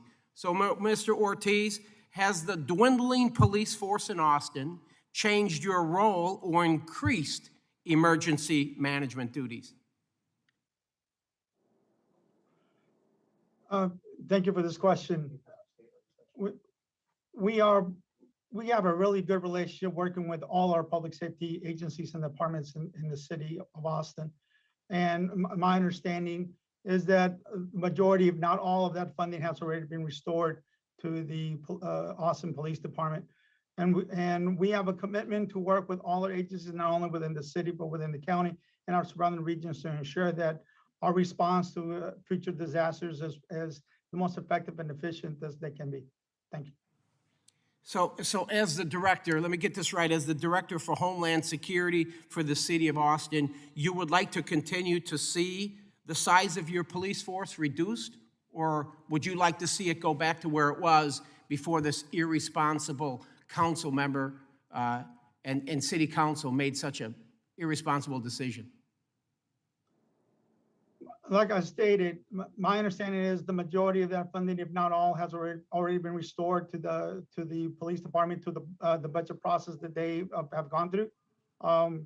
We are committed and we work and we have an excellent relationship with all our public safety agencies. And I know that our commitment to the community and to our region is there, and we will be there to ensure that all future emergencies and disasters are coordinated and are as effective and efficient as they can be. Thank you. Well, thank you. And you seem to be a very reasonable man, and I'm sure that you will do everything you can to make sure that you can provide that safety and security to your residents, and thank you for your time. Ms. Brownlee is now recognized for 5 minutes. Thank you, Madam.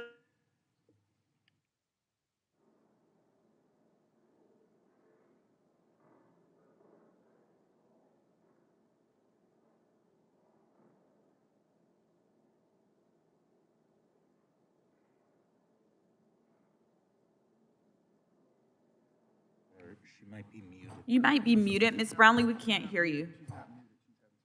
COVID inpatient hospitalization rates that are going on now in the United States, especially in states like Florida and Texas.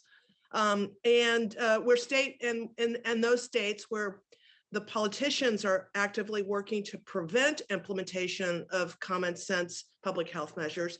So my question is, can you discuss the impact these inpatient hospitalization rates are having on the economic recovery of these areas?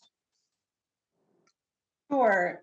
We have strong evidence that the surge in the pandemic from the Delta variant has depressed the recovery across the board. One really obvious example is what we recently saw in employment. After months of increases in employment in the leisure and hospitality industry, in our last employment report, we saw no net change. That sector added no jobs. So it's still in significant deficit. People, I think, facing the surge in the pandemic have pulled back on face-to-face services. And that's exactly where we need to see a strong recovery. So getting a robust recovery goes hand in hand with getting the pandemic under control. Thank you for that. And also in your testimony, you noted the rapid upswing in demand for new automobiles. Is there any evidence to suggest that the new automobile buyers are individuals who are leaving transit due to concerns about COVID, or are these buyers generally individuals wanting to replace older vehicles? Well, that's an excellent question. and I don't know the answer. But I can say that the increase in spending on automobiles has been part of a very strong spending on durables overall. So I wouldn't want to separate it out. The households in the midst of the pandemic significantly and quite unusually pulled back on spending on services in a way that we've never seen in a recession before. And part of what they used that savings that resulted is to finance a surge in durables across the board, and the spending on automobiles was part of that. Thank you so much. And Mr. Skotilas, the first thing that I just wanted to say to you is to really thank you and your members for all the work you have done for all of us to keep our nation moving. Your frontline transit workers put themselves and their families at risk to help other frontline workers like nurses and grocery store workers get to their jobs throughout the pandemic, again, to help us. And I know it's been devastating to have, 500 plus of your members having died from COVID. You mentioned in your opening remarks that transit workers are heroes, and I concur wholeheartedly, and just really want to thank you and all of your members, and please pass that along, how grateful we are for their service during this pandemic. We are extremely grateful, so thank you.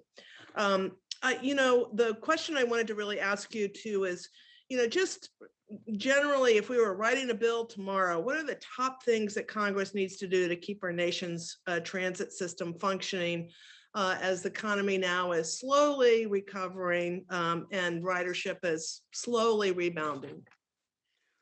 Well, thank you, Representative Brownlee. Let me say that I will pass that along for the excellent words that you've shared with me. And let me tell you that the industry really appreciates you and the House of Representatives in Congress for the great support through this emergency funding that's allowed the industry to stay afloat, to keep operating.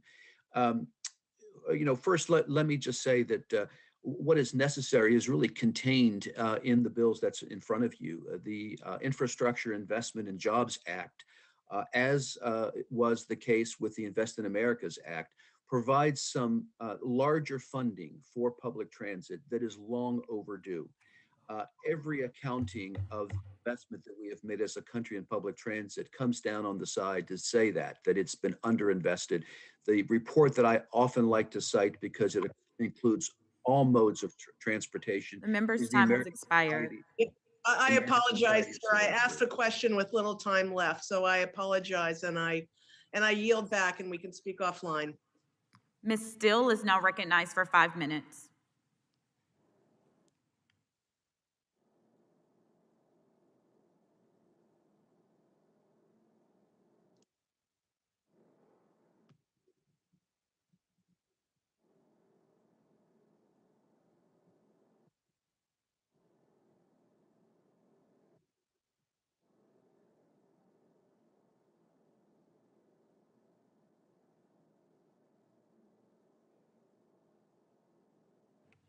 Mr. Burchett is now recognized for 5 minutes. Thank you, Chair Lady. Mr. Skotelis, did I say that name right? Yes, you did. Thank you. All right, good. Burchett gets slaughtered all the time, so I just want to make sure I get it done right. Do you believe it's the role of the federal government to fund local or regional transit programs? I do, sir. Okay, what percentage should the federal government be responsible for, and what percent should be paid for by the state and locality or the rider fees? Because I know when I was younger years, I was in the state legislature, and we had a study committee that basically said that about 40% was the funding level. That they ran at about 40% efficiency, which meant 60% was either paid by state, federal, local fees or funds and the ridership. I'm curious, is there a magic number that you all would be acceptable to? There isn't a magic number. It varies really by size of agency and the financial structure of the agencies. I would say that on average across the country, we're at about a 35% level of rider fees, rider fares for transit, and the rest some combination of other revenues, whether it be state or local. And it really depends upon the financial structure of the organization. Let's keep in mind that the bulk overriding dollars at the federal level go for capital investment for public transit. And that's really what we're seeking in terms of the Infrastructure Investment and Jobs Act, is the capital investment that's necessary to modernize our systems. And I think that that's a very appropriate role for the federal government. It's been a part of a 50-year partnership that's allowed these systems to maintain and to grow, notwithstanding the fact that we have talked here, and it's so true, that it has been an underinvestment as well over that period of time. But we are seeking, and believe the industry needs, robust investment on the capital side, and that's where we believe that the emphasis should be. Okay. Dr. Boskin, and I hope I got that name right as well. Is that correct? Yes, thank you. Okay, great. The reconciliation package includes roughly $60 billion in federal infrastructure spending, most of which is duplicative. Do you think the spending in this bill will result in even more useless or low return projects like California's high-speed rail project? I think there's a substantial risk, getting back to your previous question. If the matching ratio, let's say, is 80-20 federal, then local elected officials have an incentive to push any project, say, that has 30% of that cost local people only 30% of the total costs. And so we have people in Florida and Georgia and Texas and Colorado and New York subsidizing people in California, and vice versa when there are projects in other places. So getting good projects is very important, getting the incentives right. 80-20 has been historical, 90-10 actually for interstate highway.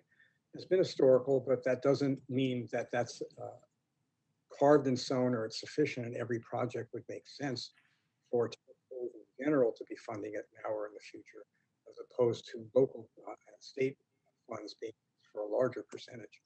I think re-examining that is probably long overdue, and I'm sure there are plenty of good projects out there if this is done carefully. Dr. Boskin, you talked about the importance of national cost benefit tests for infrastructure projects. And I was wondering, could you speak a little more on that, and as well, Congress should be doing what we should be doing to make sure that the federal dollars are spent wisely on high return projects that provide maybe some long-term benefits to society? Yes, sir. I think the important thing to focus on are things that have prospectively, we're investing funds with the hope that they'll pay off, things that prospectively have good returns, heavily repairs and maintenance, but in some case, new capital spending, that have interstate or national significance, not projects, not devoting a lot of projects to purely local things that where the overwhelming bulk of the benefits are received by local riders without much national effect. Now, that doesn't mean there's no local project that's not national or multi-state. For example, we have at the moment massive congestion at the ports in California. Investments that decongest those ports will get goods to people in states more rapidly at lower cost. So I think that. Thank you. And Chair Lady, I yield none of my time because it's all run out. Thank you so much. Mr. Payne is now recognized for 5 minutes. Thank you, Madam Chair. This question is for Dr. Edelberg. We're in the pandemic right now of the unvaccinated. The only way to end the pandemic is for more Americans to become fully vaccinated. Beyond the health impacts of people not being vaccinated, prolonging this pandemic continues to affect all sectors of the economy. Amtrak, United Airlines have already announced that employees must be vaccinated or undergo regular testing. These and other employer vaccination mandates have proven largely successful. However, these requirements only apply to their employees, not to passengers. Meanwhile, Canada recently announced that all air travelers will have to show proof of a COVID vaccine to board an airline, train, or cruise ship.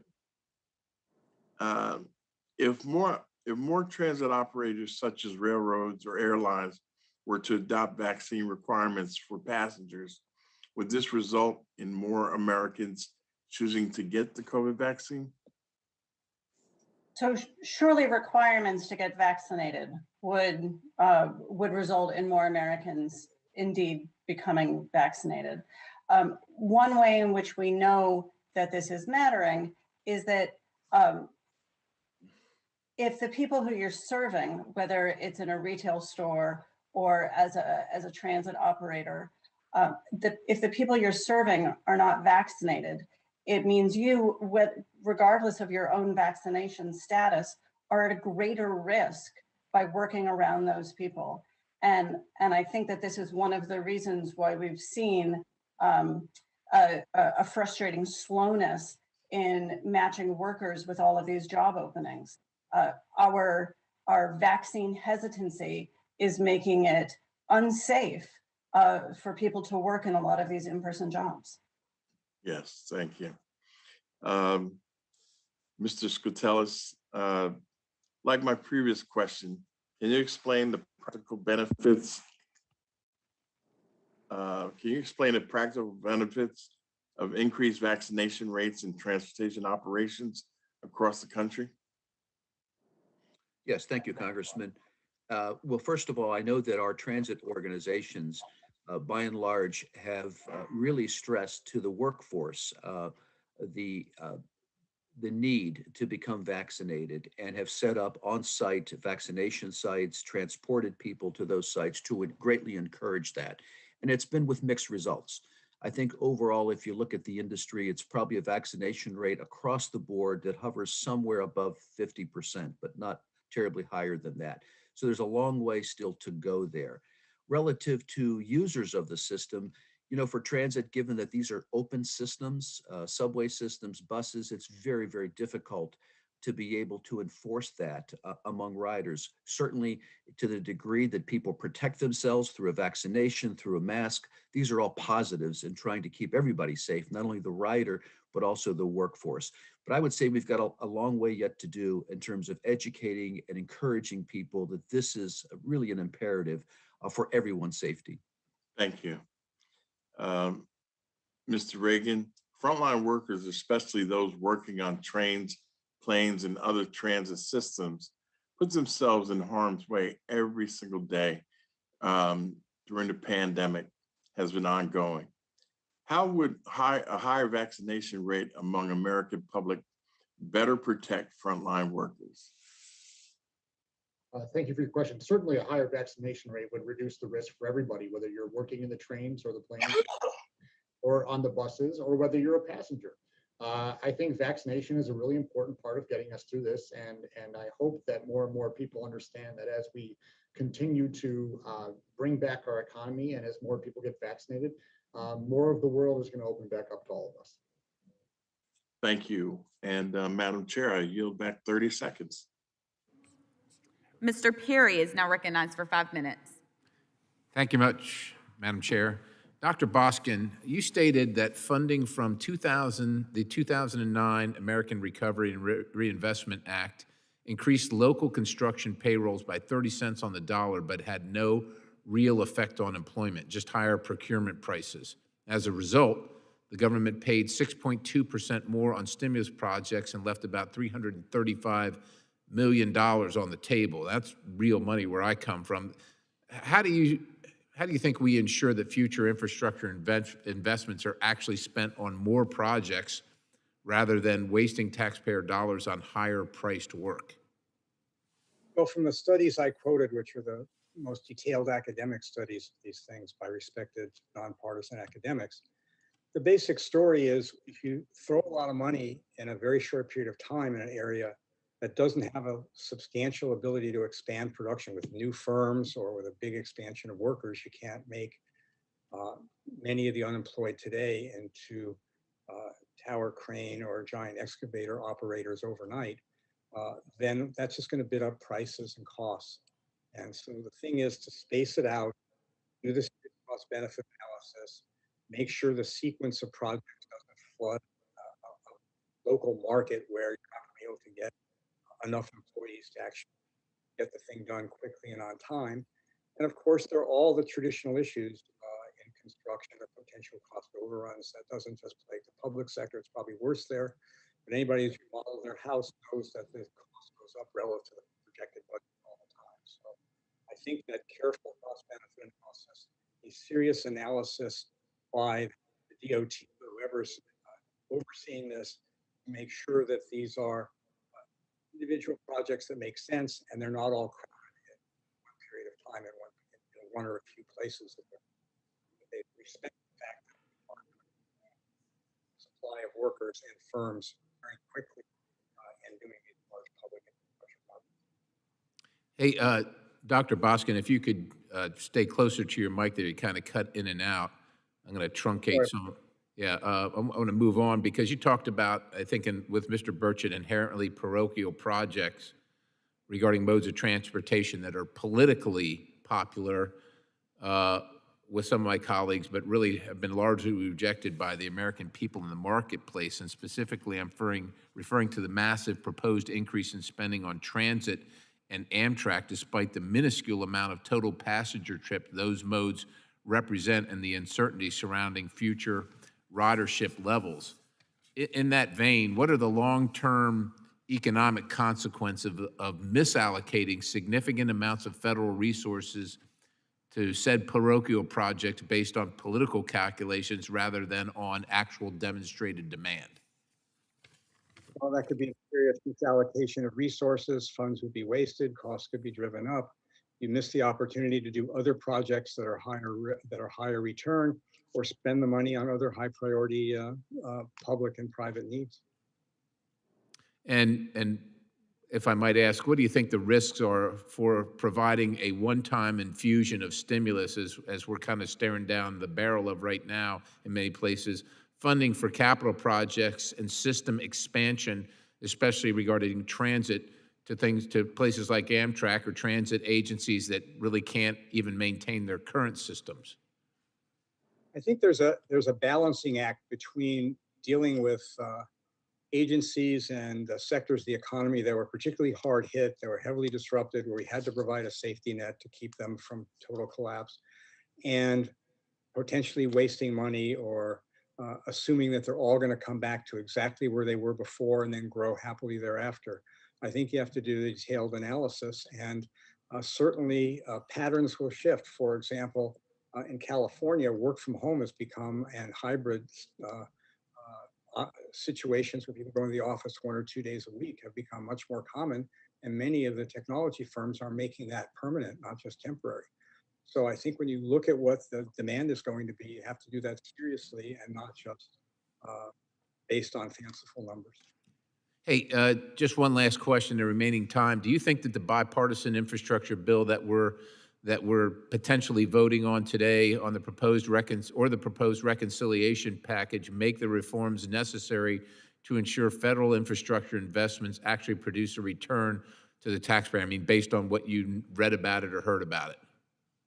Well, from what I've been able to tell, there aren't many reforms in them, and there are some requirements, et cetera, that might drive up costs. We can argue that substantial reform will remain to be done if this is passed as currently. Thank you. Mr. Lowenthal is now recognized for 5 minutes. Thank you, Madam Chair. I live in the city of Long Beach, and I represent the Port of Long Beach, which is the second largest container port in terms of volume in the United States. It's immediately adjacent to the Port of LA, which is the largest container port in terms of volume in the United States. And these two ports taken together are among the largest in the world.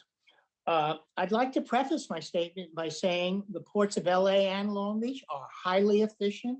Both the workforce, the LWU, the terminals, and the terminal operators strive to increase their proficiency and their productivity. Not saying that there is not more to be done, there is. Yet, as I walk down from my house down to the port or just down to the ocean and look out, as far as I can see, I see container ships sitting out, waiting to come into the port, carrying goods and for the rest of the nation. So Dr. Edelberg, in your testimony, your written testimony, you mentioned how disruption of the supply chain and bottlenecks, and what I'm talking about is a major bottleneck, as one of the key drivers of temporary increases in the price of many consumer goods. This point is a very critical point, so I want to spend a little time focusing on it. I'm sure that many of these disruptions in the supply chain, going from the port of Long Beach to wherever the goods will ultimately end up, are simply due to the pandemic, which you have pointed out shifted consumption patterns. But it seems to me that a more resilient freight infrastructure system could have responded far more effectively to these bottlenecks. We can make infrastructure investments to strengthen these supply chains. And I think that the president, in both the reconciliation package and in the infrastructure bill, can help accomplish this goal. I also believe that the appointment of John Picari as the port envoy to the Biden administration supply chain disruption task force shows that the administration is taking this question seriously. But I'd like you, Dr. Edelberg, to elaborate on how the federal government can more effectively coordinate and strengthen these supply chains. You're absolutely right that we have seen massive disruptions in supply chains, and particularly in disruptions in the movement of container ships around the globe. And the underinvestment in ports in the United States has exacerbated that. But this is actually a circumstance where we can see disruptions in the movement of container ships globally having an effect on boosting inflation globally. And this is one, just if I may, this is one place where we just have very clear evidence that the inflationary pressures that we're seeing are temporary COVID related, and it's misguided to think that the inflation effects that we're seeing now, the inflation pressures that we're seeing now, are largely the result of too much fiscal support. We are seeing these sorts of supply disruptions around the globe, partly from these disruptions in the movement of container ships, boosting food and food inflation in particular around the globe, suggesting that when this resolves, inflation will come down. Thank you. I want to add and I agree with you in terms of that global disruption. I want to add one more point for you to address. We're also seeing a lack of actual empty containers to fill. It's not just the ports themselves, it's the containers that are not available. We're seeing that the distribution centers where the goods go, they cannot accept any more goods. They're piling up. We can see the lack of trains that are coming in. We can see problems with demurrage and detention and trucks. So we see this as a systemic problem. Can you comment on that? The developments that our economy and the global economy has had to absorb over the past 18 months are completely unprecedented. So you mentioned the huge spike in demand of durable goods and how that's affected supply chains all over the globe. We did not have nearly a resilient enough supply chain to absorb the crazy movements in demand that we've seen over the last 18 months. Thank you, and I yield back, and thank you for explaining this kind of global problem that is going on. Mr. Westerman is now recognized for 5 minutes. Thank you, Madam Chair, and thank you to the witnesses today. I had another meeting that I was leading that started at the same time as this one, so I missed out on the early discussion today, but I found it ironic that we're having a meeting, the title of it, Assessing the Federal Government's COVID-19 Relief and Response Efforts and Its Impact, Part 2. Very long title, impressive sounding title, but I have to ask the question, does it even matter what we do in this committee, as today we're considering what I believe to be we were supposed to consider earlier this week, the largest infrastructure package, from what I can tell, in the history of mankind, a $1.2 trillion infrastructure package. And never in a million years would I have guessed that there would be the largest infrastructure package in history on the House floor for a vote that did not come through this committee, that this committee has not had one chance to weigh in on that infrastructure bill. You know, even if you look at the New Deal, that was a $42 billion program, which in 2009, that inflation-adjusted amount was still less than $700 billion, which was less than the big infrastructure program back then. But I find it rich that we're having a hearing on infrastructure when we actually apparently don't have any say in infrastructure in the House Transportation and Infrastructure Committee.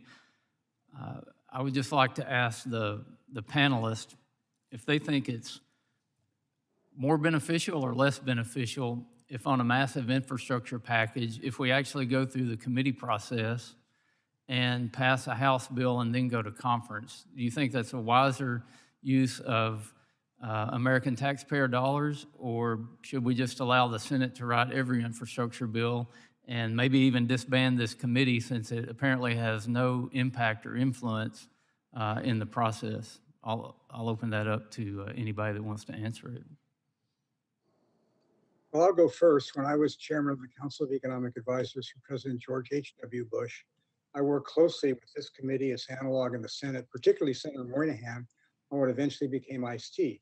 Was it perfect? No, but we made some improvements. And I think relying on the expertise that people accumulate in the committees is potentially very valuable input. And from my own viewpoint as a citizen, I'd love to see the Congress return to more regular order, things going to committees rather than these giant omnibus things being negotiated by the leadership with little input from committees. I think it would be, on balance, despite all the problems and potential delays that might occur, I think on balance that would be an improvement most of the time. Thank you, Dr. Boskin. I would agree with that as well. Would any of the other witnesses like to talk about the importance of the congressional process in approving massive infrastructure packages and how the American taxpayer dollars can be used most wisely and effectively? Sure. I don't think I'm in a position to be able to speak about congressional process. I think those are decisions that are made by the elected leaders and those in the various House and the Senate. Certainly, as someone who worked in the House of Representatives, I believe in the institution. I believe in the committee process as well. However, what I can comment on fully is that we support this bipartisan infrastructure bill. We think it needs to be passed. So you have the types of investments that we've been calling for decades in transit, in Amtrak, in roads and bridges that need to be done, that are long overdue. And I think this is a good product that needs to be seriously considered by everyone on both sides of the aisle. So if it's a good product, do you think it's good enough that it would withstand the rigors of going through the committee process in the House? I believe the entire House has an opportunity to make their decision on their own right now. We have no opportunity to offer amendments or to debate it. It sounds like we're going to have an opportunity to possibly vote on it, which personally I think is a bad move for our country. I think it's a bad process. And what I would call on is all members of the House to finally stand up to the Senate and say, we're not going to pass this bill just like you sent it over, to reject it when it comes to the floor and bring it to the committee, because we're all interested in infrastructure And let's show that this committee actually does matter and that the House actually does matter and that we do care about infrastructure and that we have something to offer.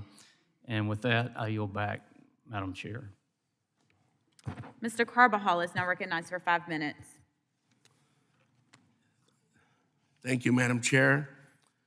Dr. Edelberg, recently we've been hearing a lot about our national debt, but it surprisingly, to me, it seems that it wasn't much of an issue of concern during the past 4 years, during the previous administration's spending.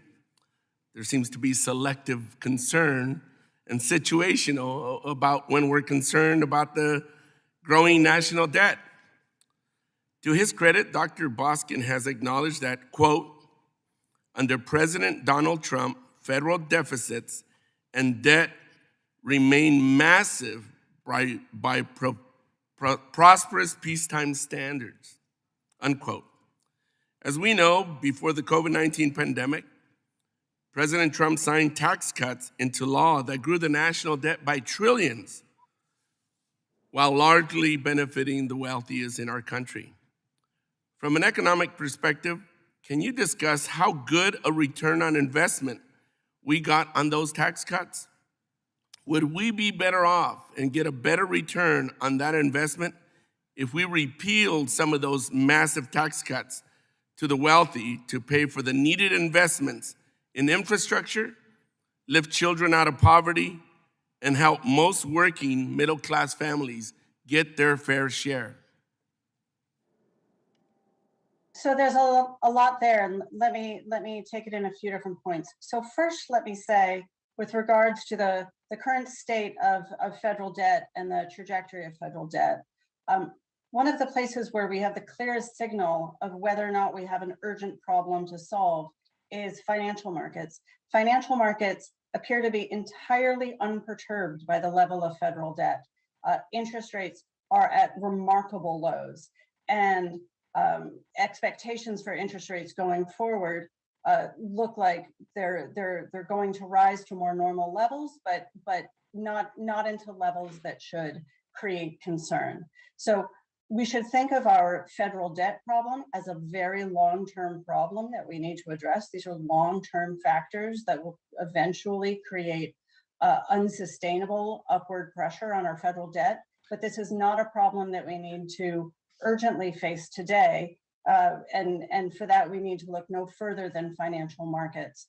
When it comes to the economic effects of the 2017 Tax Act, so CBO estimated at the time that it would have a modestly positive effect on the economy. That was largely because of stimulative effects, because it sent money back to households that CBO estimated would in turn spend the money. The actual positive effects on incentives to invest were only a portion of that positive estimated effect that CBO wrote about.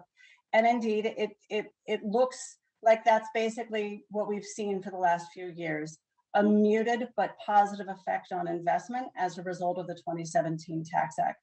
So undoing a portion of the changes made in the 2017 Tax Act would have just the opposite effect. It would have a muted but negative effect on the incentives to invest. But of course, the big question is, what do we do with that money?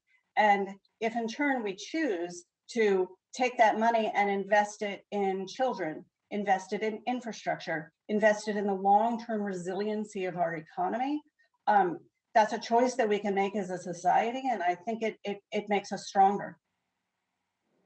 Thank you so much. Mr. Ortiz, FEMA has played an important role in making COVID-19 vaccinations widely available. It provided more than $4.75 billion in support of vaccinations efforts in communities across the country and worked with state and local partners to establish more than 1,700 vaccination centers. Can you discuss briefly from your perspective what went right and what are some of the lessons learned to ensure we respond better and quicker and more effectively in the future? Thank you. That's a really good question. I think what we can say that This was something that is very large, major effort for our country to engage with in this past year. Probably the biggest thing that was very helpful was how it was easier for our communities to be able to get expedited application process to establish vaccinations that facilitated funding upfront. Our communities across the country are spending money in response to this pandemic, and it creates a situation that is difficult to be able to sustain these disasters. So I think that would be probably the best thing is the expedited application process that FEMA put in place. Thank you, Madam Chair. I yield back. I'm out of time. Mr. Balderson is now recognized for 5 minutes. Thank you, Madam Chair. My first question, I want to thank all of you for being here. My first question is for Professor Boskin. Professor, in your testimony, you note the long-term economic effects of a new federal infrastructure program will not just depend on the level of spending, but also on the quality of the projects funded and their financing methods. Can you expand on this thought and provide any ideas on how we can assure that projects are fairly financed, will have positive long-term returns, and benefit our constituents? As I said in my testimony, sir, I think the most important thing is to apply rigorous, as CBO has also said the same thing, rigorous national cost-benefit test. So there's a legitimate national purpose where benefits are accruing to citizens and the population broadly, not just in the local area where you'll wind up getting a bunch of projects that if the rest of the country pays for it, we're glad to do.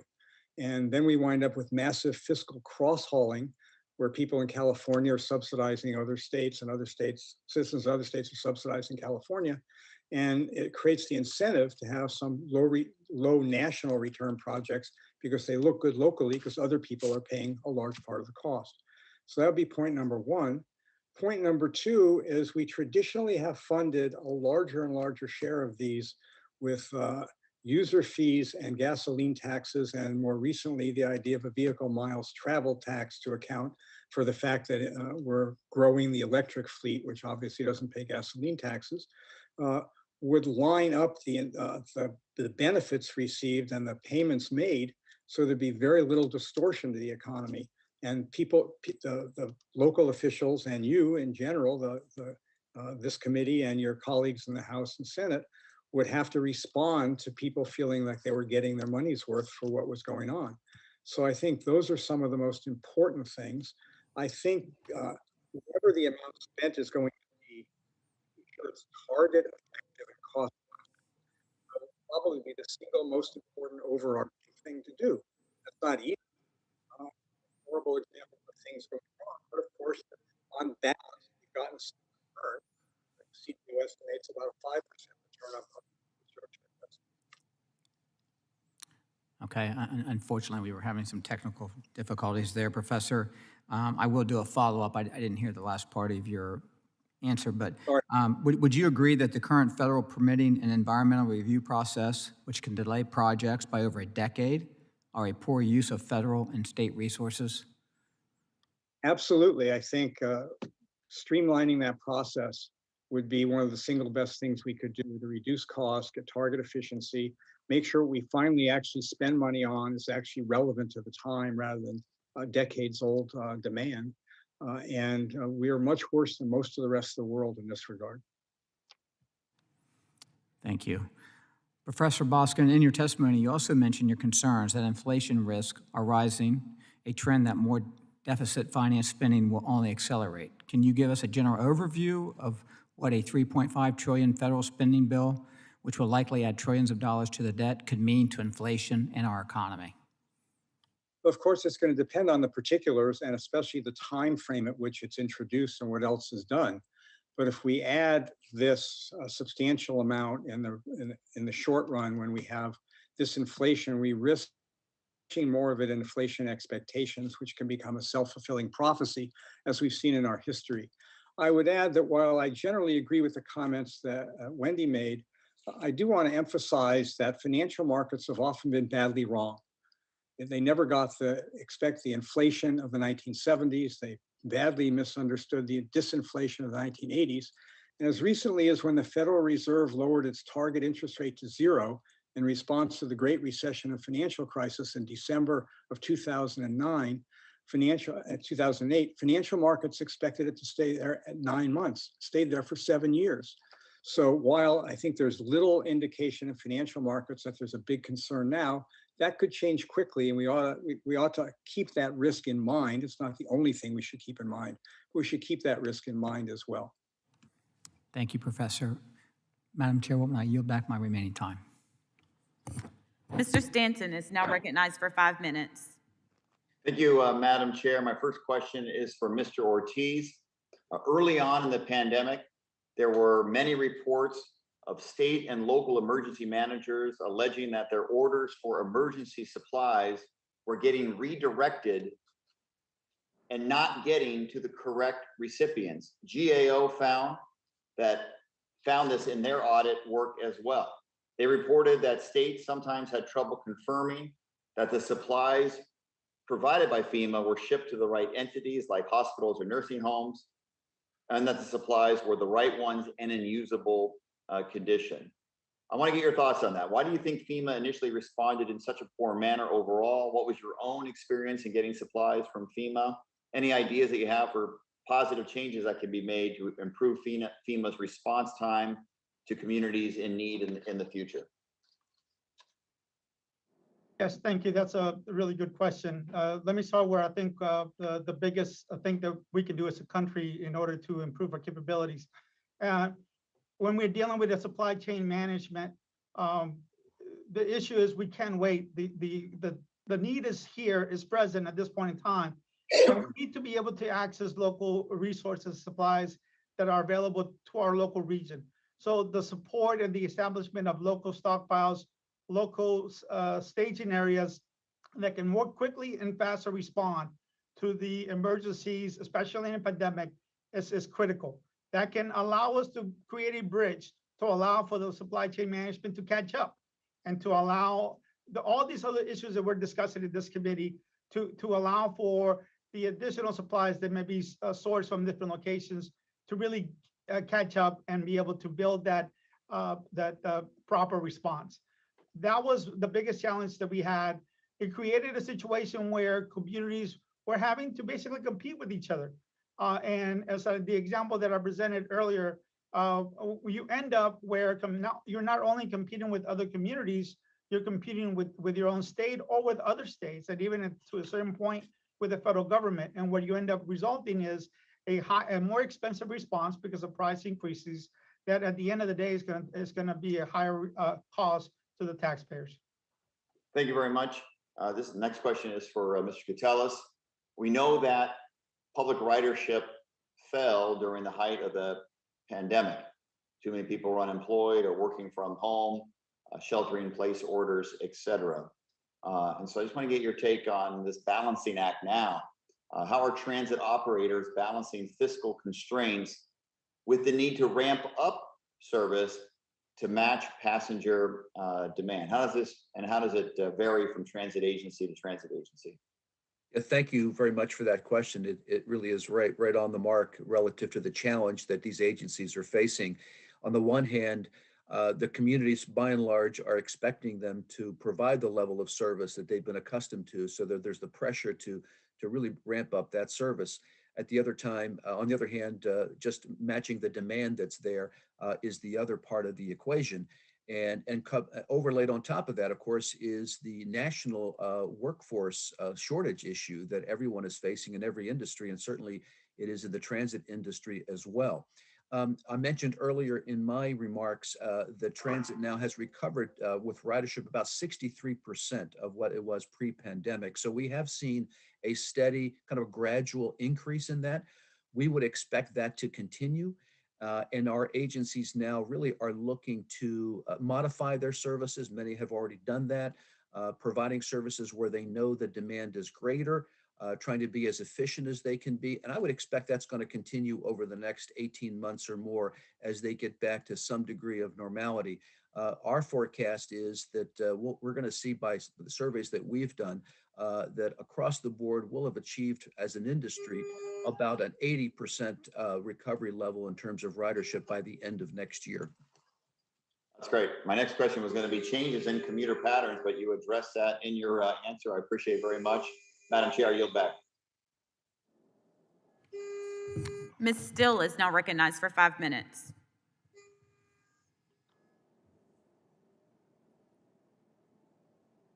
Thank you, Chairman DeFazio and Ranking Member Graves for hosting this hearing. And I want to thank the witnesses for participating.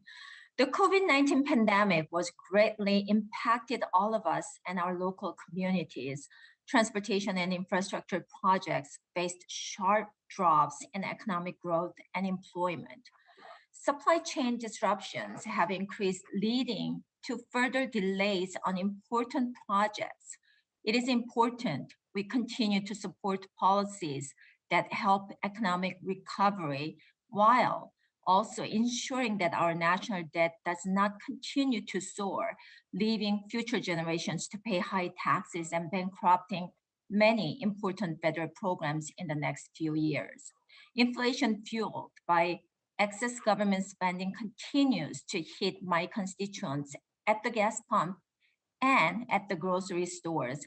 In Europe, for example, inflation has almost gone up 1% in just a single month. I bring this up as Secretary Buttigieg has previously claimed that the American dream is now in Denmark. Meanwhile, there's growing concerns on this committee regarding the administration's spending proposals and the effects they will have on our constituents. Some have argued that deficits don't really matter and wish to continue to build up debt. Having said that, I have questions for Dr. Boskin. Dr. Boskin, as we try to adequately respond to the COVID-19 crisis, what will happen to the transportation and infrastructure industry should we continue to go down a continued path of accelerating deficit spending? Historically, what has this strategy shown us? Historically, it often has led to problems down the road. Sometimes these wind up in an abrupt financial crisis. More generally, I think the bigger risk is that it will slow growth over time, particularly when you add not only the high level of the debt anticipating adding to it now, but the additional debt that's going to become, that's represented by the unfunded liabilities of Social Security and Medicare that are coming due. So we're going to have a big fiscal challenge in dealing with those in the coming decade, quite aside from adding this on. So I think it adds to the risk considerably. Thank you, Dr. Boskin. I have another question. I appreciate you using California High-Speed Rail boondoggle as an example of a project that lacks support and has tripled in cost estimates. I introduced the Stop the High-Speed Money Pit Act to prevent more federal funding to this waste of taxpayer dollars. With proposals from the administration and numerous transportation bills introduced on Capitol Hill to spend even more taxpayer dollars. Do you believe there is a lack of fiscal responsibility on some of these initiatives? And if so, how will this affect the taxpayers? Well, if there are poor returns, taxpayers will be getting a very bad deal, and our citizens will be getting a very bad deal. With California high-speed rail, I fully support. I don't know the details of your bill, ma'am, but I think that you're on the right track. That perhaps the single best thing with respect to that this committee could insist on is no funding, no additional funding for California high-speed rail, and let it evaporate as it should. That would be good for California, good for the rest of the country, and actually probably the single best thing they could do for the legacies of Governor Newsom and Governor Brown would be to kill the project. Thank you, Doctor. I have the last question. Transportation bill is important for all of us, better infrastructure, jobs, and trade in this important sector and to rebound from the pandemic.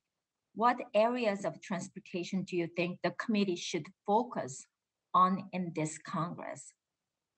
And I have Is that addressed to me? Yes.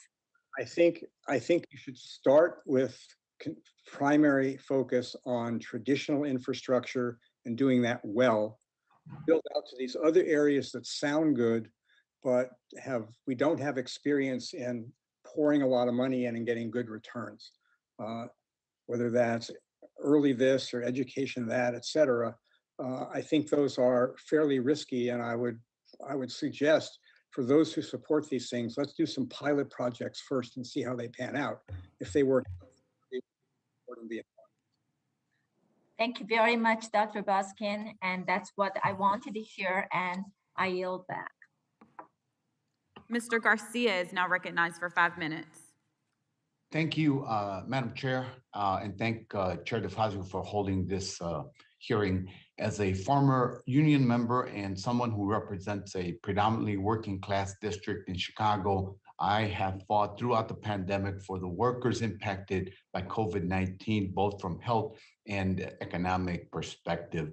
Millions of working Americans lost their jobs, while many frontline workers, like transit workers, had to go through the pandemic, and some sadly died from COVID. The pandemic has had a disproportionate effect on working men and women, especially Black and Brown communities. And we must keep in mind as Congress continues to respond to the pandemic. I thank the witnesses for appearing today. Mr. Regan, you highlight in your testimony the lack of action by the Trump administration to protect workers from COVID-19 unfortunately cost some workers their lives. Thankfully, the Biden administration has implemented some common sense policies like a federal mask mandate and increased access to the vaccine, but we continue to do everything to protect workers. What additional policies should Congress consider or the Biden administration should implement that can make sure that transportation workers are protected from COVID-19? Thank you, Congressman, for your question. One thing we've discussed a little bit already today is the Transit Worker and Pedestrian Protection Act. That one would really help, especially bus drivers inside their workspaces to help protect them from COVID-19, especially if they're designed correctly. I think continuing to have this mask mandate in place throughout all modes of transportation would be a really welcome development. I know the president does not seem to want to lift that anytime soon, but that is proven to be well received and I think protective for people. But what we also need, frankly, is to make sure that there's support of the employees so they're not being the mask police. I think at airports you have a situation that's set up in order to make sure that there is an existing law enforcement present, so that it's not going to be entirely on gate agents or flight attendants, but even there we're seeing problems. So whether it's been the increased fines you see on board aircraft, whether that type of situation needs to be applied in other areas of transportation, I think these are things that the administration and Congress needs to look at. Mr. Regan, so it took a while for Congress to implement protections against Amtrak furloughing, and you underscored it in your testimony. Its workers in assistance to Congress provided for Amtrak. This follows many worker issues we have dealt with over the years on Amtrak, including call center closures and the end of dining car service. As we look at the future, what additional protections does Congress need to consider to make sure that workers at Amtrak are protected? Yes, thank you for that. The way that increasingly the aid that went to Amtrak, the labor protections got better and better, whether it be a commitment that they need to bring back furloughed employees, and then ultimately they required them to return furloughed employees and retain services. Certainly we should have limitations in the amount of outsourcing that Amtrak can do for their existing services. Right now, that seems to be the way that they deal with a problem they don't know how to solve, is to outsource that work to somebody else, where it usually is non-union labor, and the wages and benefits are dramatically slashed when they do that. So we should constantly be looking at ways to build up Amtrak and its workforce at the same time. Thank you. And for Ms. Edelberg, you mentioned in your testimony that you see no compelling reason for the cancellation of unemployment insurance benefits. Can you expand on why ending unemployment benefits early caused financial hardship for so many people? It always is an unforced error when Congress puts calendar date cutoffs into legislation when providing fiscal support to whether it's, excuse me, households or businesses, and even worse, abruptly canceling benefits. So it would have been far better to tie those benefits, the expansion and extension of unemployment insurance benefits, to the state of the labor market, and in particular, the state of local labor markets. That is a concern now as we see the Delta variant surge to communities and put in peril the labor market recovery. So yes, it gives me concern that now about 5.5 million unemployed people who are actively looking for work no longer have any access to unemployment insurance benefits. Thank you very much, Madam Chair. I yield back. Ms. Gonzalez Colon is now recognized for 5 minutes. Thank you, Madam Chair. My question will be the first one to Mr. Scutelas. And this is a question that actually I related from because of the situation with FEMA on the island and the money that has been approved and the money that is unused yet. You said in your testimony the $69.5 billion in funding that was provided by Congress for transit during the COVID pandemic. However, at this time, only 56% it's been spent, which means almost $39 billion. Do you think the rest of the funding is going to be needed or not? Yes, thank you, Congressman, for that question. Based on the economic forecasts that we had conducted, that were conducted on our behalf of the industry, we had forecast that those resources would be needed to carry the industry through calendar year 2023. So taking us really to January of 2024. So a good percentage, as you mentioned, of these resources have already been obligated. Almost all of the CARES Act, half of the CRISA Act, and more than a quarter of the most recent, the American Rescue Plan. And our agencies, the industry, is really parceling out those dollars so that they can continue to operate services while ridership comes back. And again, our forecasts, while they're subject certainly to change because of evolving conditions, it does appear that they're going to need those resources to carry them through being able to come back in some kind of a normal fashion, roughly at the end of 2023. Given that money that is already been obligated, do you think that the transit agencies may need the additional $10 billion from the Build Back Better, given that there's still a lot of funding that is unspent from the supplementals of COVID? Yeah, thank you for that question, because really those dollars are intended for different purposes. The three tranches of the emergency funding were for operations, to sustain and stabilize operations. The $10 billion in the Build Back Better Act really is the shortfall that we saw in the bipartisan agreement for infrastructure, originally proposing a $49 billion increase for transit, which was reduced to $39 billion. So we see that $10 billion as really making up for that shortfall, which would all go to capital dollars, as we understand it, to support transit access to affordable housing. Thank you. I would love to make questions to Mr. Ortiz. And this is something regarding to the emergency management about FEMA. You said in your testimony that FEMA recaptures disaster funds based on some violations, procedural rules, or even other principles. Do you mind providing exact examples of what you're talking about? Because we're facing some of kind of this stuff in Puerto Rico as well. Although FEMA, it's been engaging with the state stakeholders to manage it. So I would love to know what specific situations are you referring to? Yes, and I can give you a little bit more specific situations. But as a whole,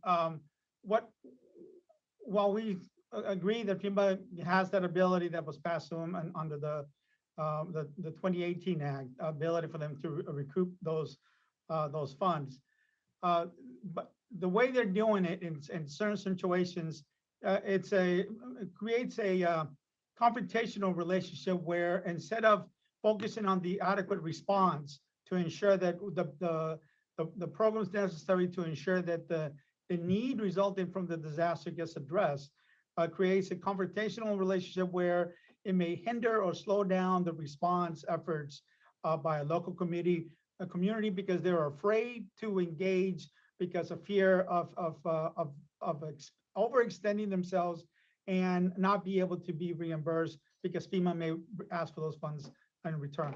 I think what we want to be able to do is create an environment where it's a team effort, both at the federal, state, and local, in order to ensure that the decisions are made early and upfront, and make sure that we're transparent in the process to prevent situations where there may be misunderstandings or abuse of funds that are being utilized in response, and also at the same time expedite the response as fast as we possibly can.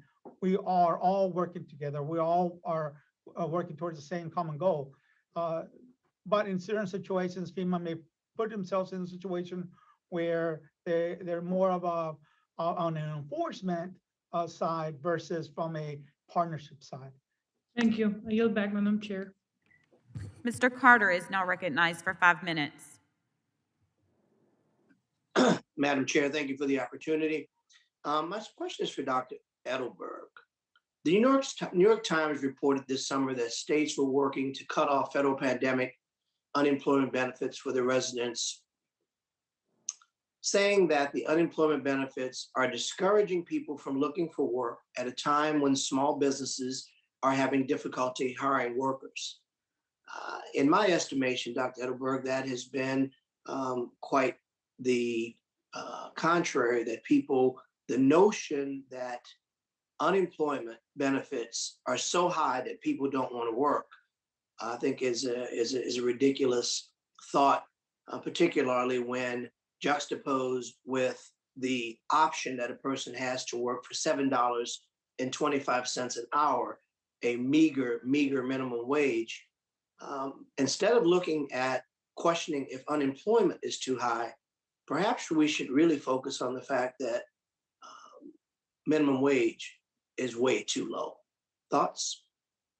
Let me say a couple of things. So first, we now have a lot of preliminary evidence that economists have gathered about what the effect on employment gains has been from abruptly cutting off these benefits across the country. And you know, the evidence is even more compelling because we have this natural experiment of the benefits being cut off in different states and different times.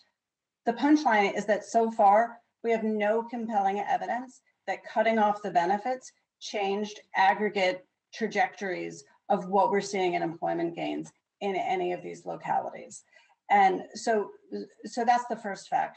The other is that we obviously know that the increases in labor supply have fallen short of the increases in labor demand. Job openings are at record high rates, but at the same time, we're seeing quits at record high rates, and we're still seeing that firms are laying off workers. This is all to say there's a massive amount of churn in the labor market right now. And the Hamilton Project just had an event yesterday where Betsy Stevenson made an excellent point from the University of Michigan.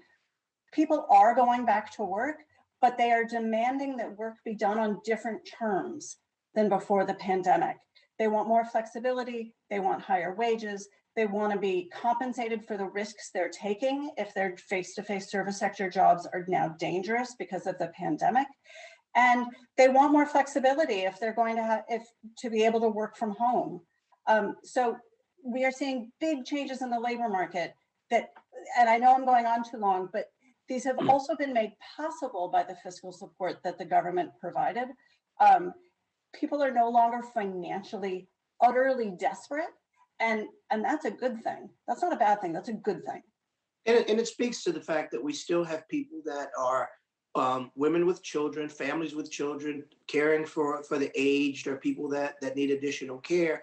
And we know that elder care is terribly expensive. We know that child care is terribly expensive. Let me ask you, is there any empirical data as an expert, as an economist, any research that has been done on this topic that is an impact, expanded unemployment benefits and labor force and its participation? So we do have a fair amount of evidence that suggests that if you that more generous unemployment insurance benefits do slow down the rate of job matching. They make workers choosier about taking which job to get. But that's not altogether a bad thing.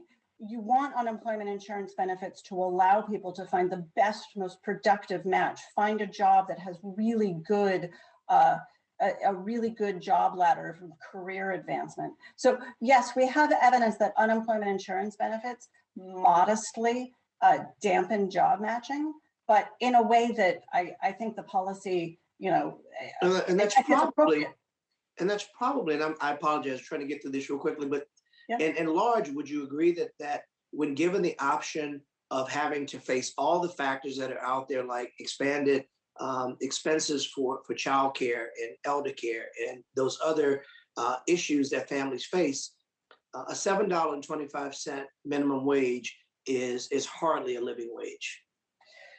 One thing I'll say is that with all of the mismatches we're seeing and the strength and labor demand that we're seeing, the private market is raising wages in a way that the federal government couldn't manage. We are starting to see really welcome growth in wages at the bottom of the distribution. Can you expand? I'm going to switch real quickly. I'm going to stay with you, Dr. The gentleman's Edelberg. time has expired. I yield. Thank you. Mr. Guest is now recognized for 5 minutes. Thank you, Madam Chairman. Dr. Edelberg, I want to kind of expand a little bit and follow up on what Representative Carter was just referring to.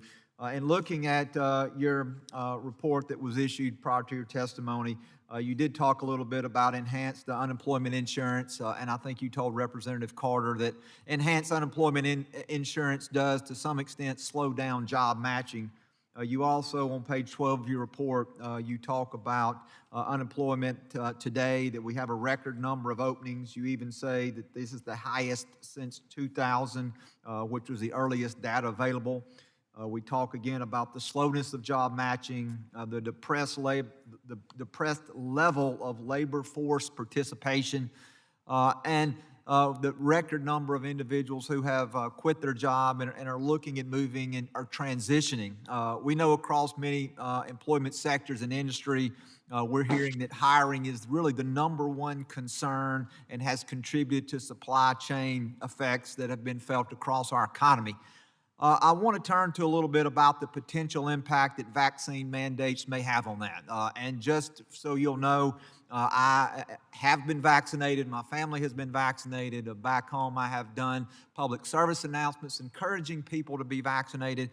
But I do know, because I've talked to people, there are still individuals that have concerns about the safety of vaccinations. And so we know that President Biden earlier this month spoke of an executive order that would require vaccines for federal employees, particularly those that are employed in healthcare facilities, being Medicare and Medicaid. He also talked about testing or vaccination for private sector employers that employ more than 100 individuals. And we've seen individual states, particularly the state of New York, that have recently applied either laws that would affect either specific industries or the state employment as a whole. And specifically want to talk about unvaccinated healthcare workers. As we look, we see that recent media reports have shown that New York hospitals have begun firing or suspending healthcare workers for defying a state order to get the COVID-19 vaccination. Recent local media reports said the New York City healthcare officials said that upward of 5,000 employees in the city's public hospital systems were not vaccinated. We know that 5,000 represents 12% of the 43,000 workers in the public healthcare network. In the entire state, if you expand it out from New York City, New York State, 16% are unvaccinated. The Washington Post reported earlier this month that an upstate New York hospital was going to stop delivering babies. We also know of reports of surgeries being delayed or canceled.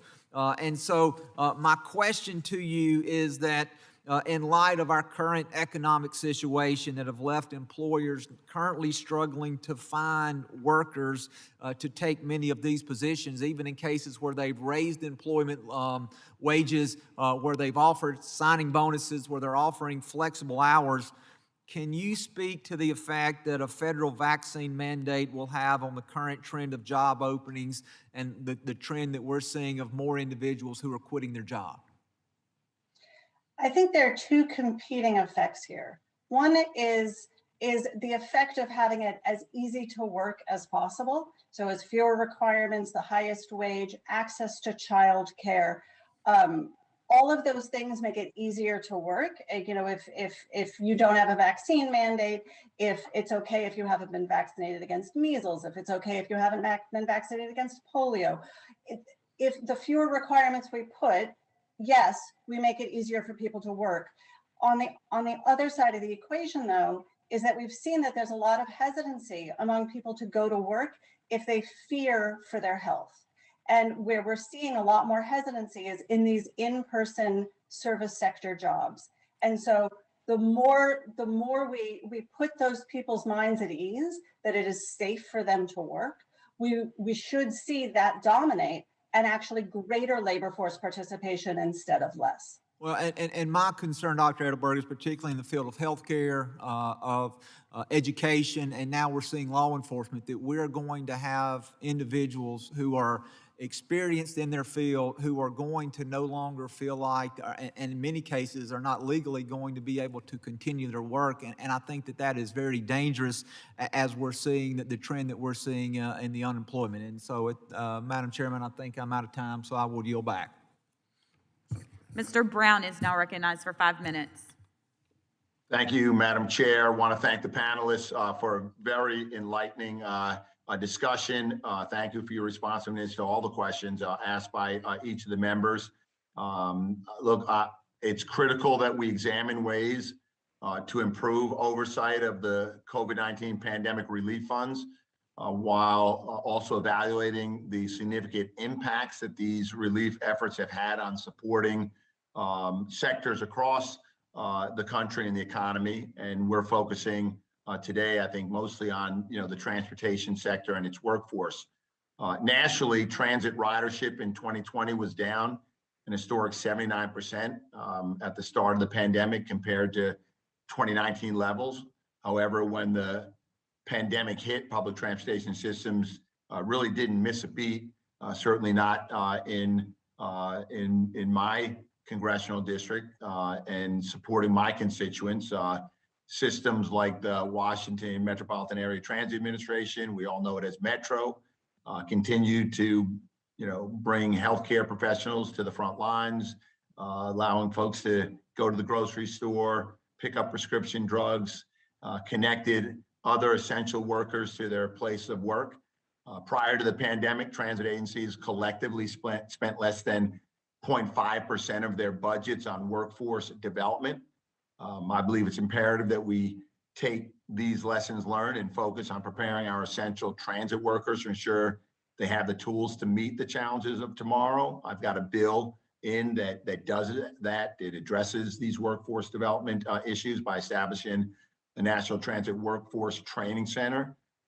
So I believe that this is needed now more than ever after witnessing the impacts that the pandemic has had on our transit workers. So, Mr. Regan, let me ask you this: as these transit systems come out of the pandemic and adopt new equipment and practices, what level of investment is needed to prepare our workers for the next generation of transit jobs? And how can a National Transit Workforce Training Center better prepare transit frontline workers for the post-COVID world? Thank you for the question, and thank you for your leadership on this issue. Right now, there is virtually no dedicated money for transit workforce training. We fought through the appropriations process for years to try to address that, but having a dedicated funding stream will be a huge impact and make sure that we have the best prepared workforce in our transit sector. A centralized workforce training center, one that is a joint labor and management effort, such as the one that you have championed, allows labor and management to work together cooperatively to identify new technologies, new trends in public transportation, outstanding training needs and skills gaps, tools for better retention in good transit jobs. As we move from our current fleet to EVs, for example, or implement driver assistance technologies, workforce training can provide evidence-based training materials and engage in activities like train the trainer to ensure a smooth rollout of these new technologies. And one that includes worker voice and how and when these technologies are implemented. We think is a vitally important thing. And again, I can't thank you enough for your leadership here. Well, thank you. Dr. Boskin, I think the chairman, DeFazio, asked you this. I kind of had something else going on in my ear, so I apologize for being redundant in my question.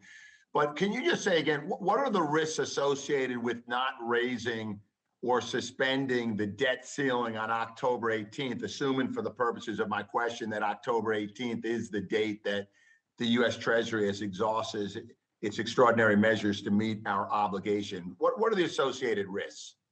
I think there would be in the short term, there'd be a considerable disruption in financial markets. And if it wasn't more or less instantly resolved, that could spread to the real economy and injure the economy.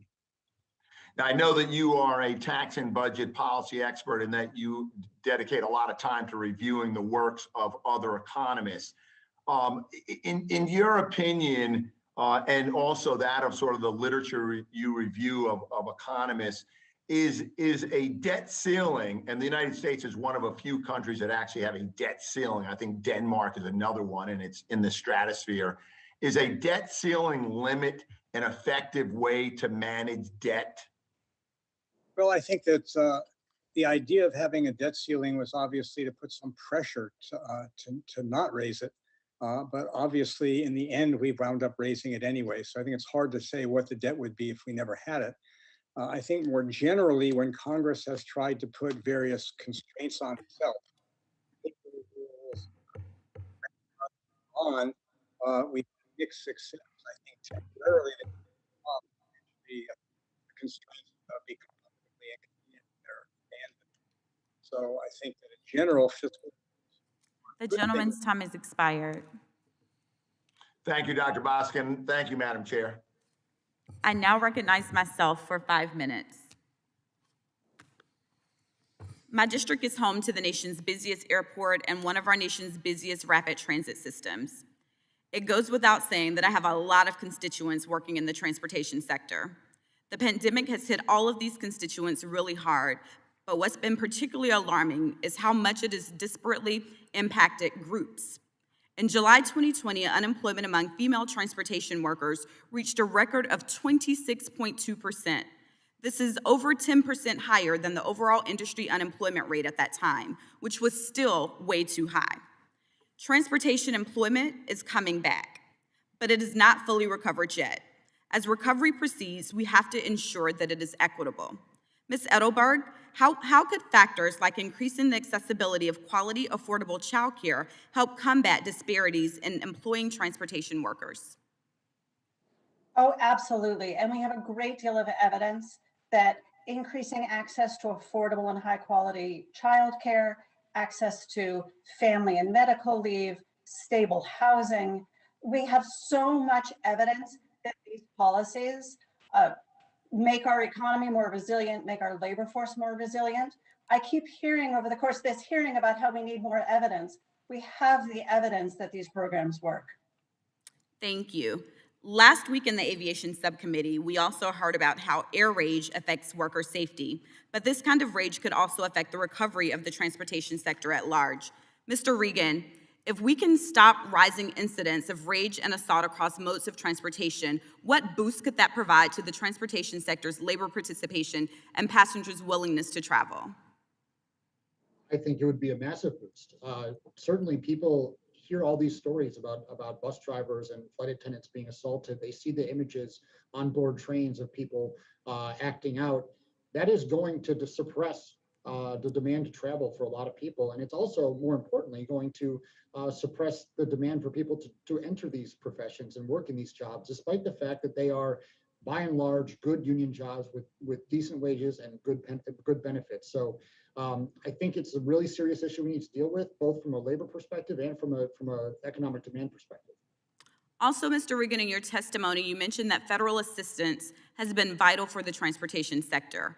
As Congress works to make transformational investments in our nation's infrastructure and people, what specific investments are most important to ensure the transportation sector recovers, employs more individuals, and actually builds back better? Thank you.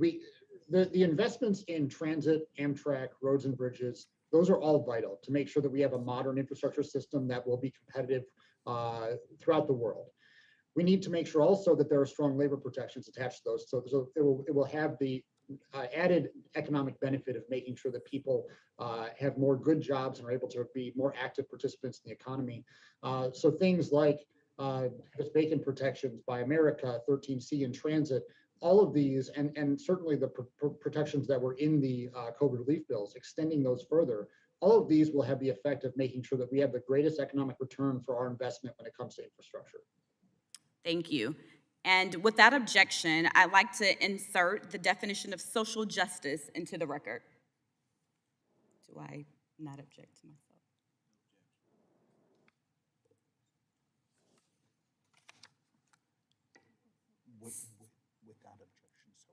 Without objection, so ordered. And I yield back the balance of my time. Mr. Moulton is now recognized for 5 minutes. First of all, I want to just thank all the witnesses for sticking it out. I know this is a long time to be staring at a computer screen, and really appreciate your willingness to be here and to help us out. I'll try to be quick. Dr. Boskin, I just wanted to go to you because earlier you told my friend, Mr. Burchett, that high-speed rail funding and reconciliation would be Florida, Texas, and Georgia taxpayers paying for California high-speed rail. Now, in fact, you chose states that all stand to benefit from high-speed rail funding with projects in various stages of the pipeline, and you could add to that the Pacific Northwest, the Midwest, the Northeast, and the Southwest. I'm just curious, I mean, would you have told Congress in the 1950s not to put forward federal funding for interstate highways when only a small handful of states actually had projects that were shovel ready and ready to go, even though obviously they would eventually be part of a much broader interstate system? No, a viable interstate system was important.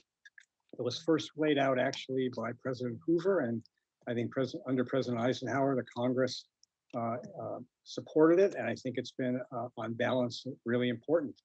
It's also important to know that we have probably reached diminishing returns in expanding it. It already exists.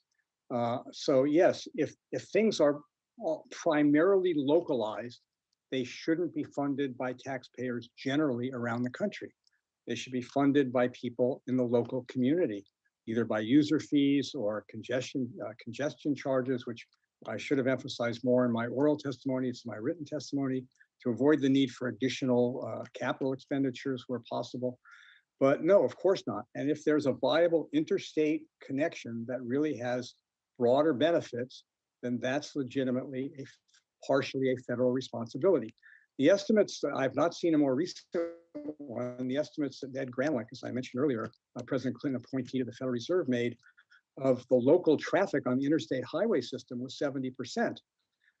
So if these systems are important to legitimate benefits accruing broadly to the country, if they decongest a port, if they really do connect many states and throughput, then that's a legitimate avenue for potential federal funding. Absolutely. Well, that's great. I mean, because I think that's exactly what if you look at a high-speed rail analysis across the country, I mean, you see that a lot of these projects are conceived within states, like, for example, California high-speed rail between Los Angeles and San Francisco. If you look at the Vegas project between LA and Las Vegas, there's a whole Southwest network coming out of kind of Phoenix, and they're kind of conceived in these these 500 to 1,000 mile corridors. But what's striking about it is the corridors are all contiguous. We put them together on a map. It does in fact form a national system. And I think that's something that hasn't been emphasized enough by people like myself, frankly, or part of the debate. One of the benefits of that is that when you get to a point where you can take high-speed rail from Los Angeles to Chicago, for example, that's a distance that most people will still fly, but it's a great distance for high-speed freight. And as we know, there's a lot of business there of everyone ordering things on Amazon and all these days. And it would be far more efficient and also a tremendous revenue source for these systems once they're built.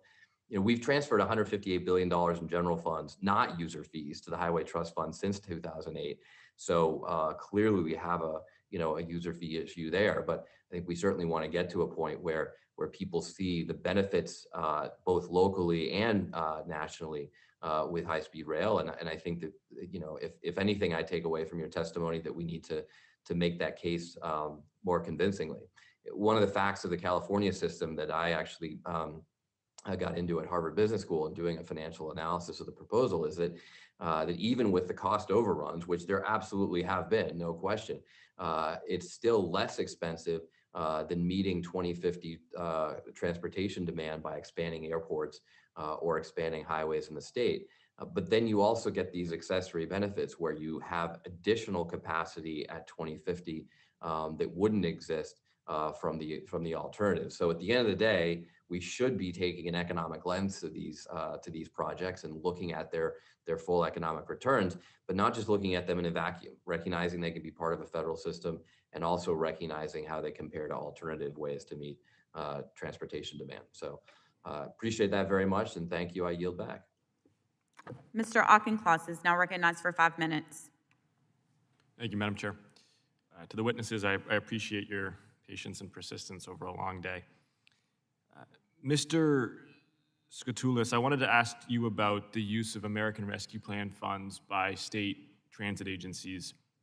The American Rescue Plan wasn't just about getting shots into arms. It wasn't just about putting money directly into the pockets of people who were impacted by the recession. It was also, in some ways, an infrastructure bill. It provided significant sums to state and local agencies with the intention being they had relatively wide discretion to spend those monies over the next 3 years on capital improvements.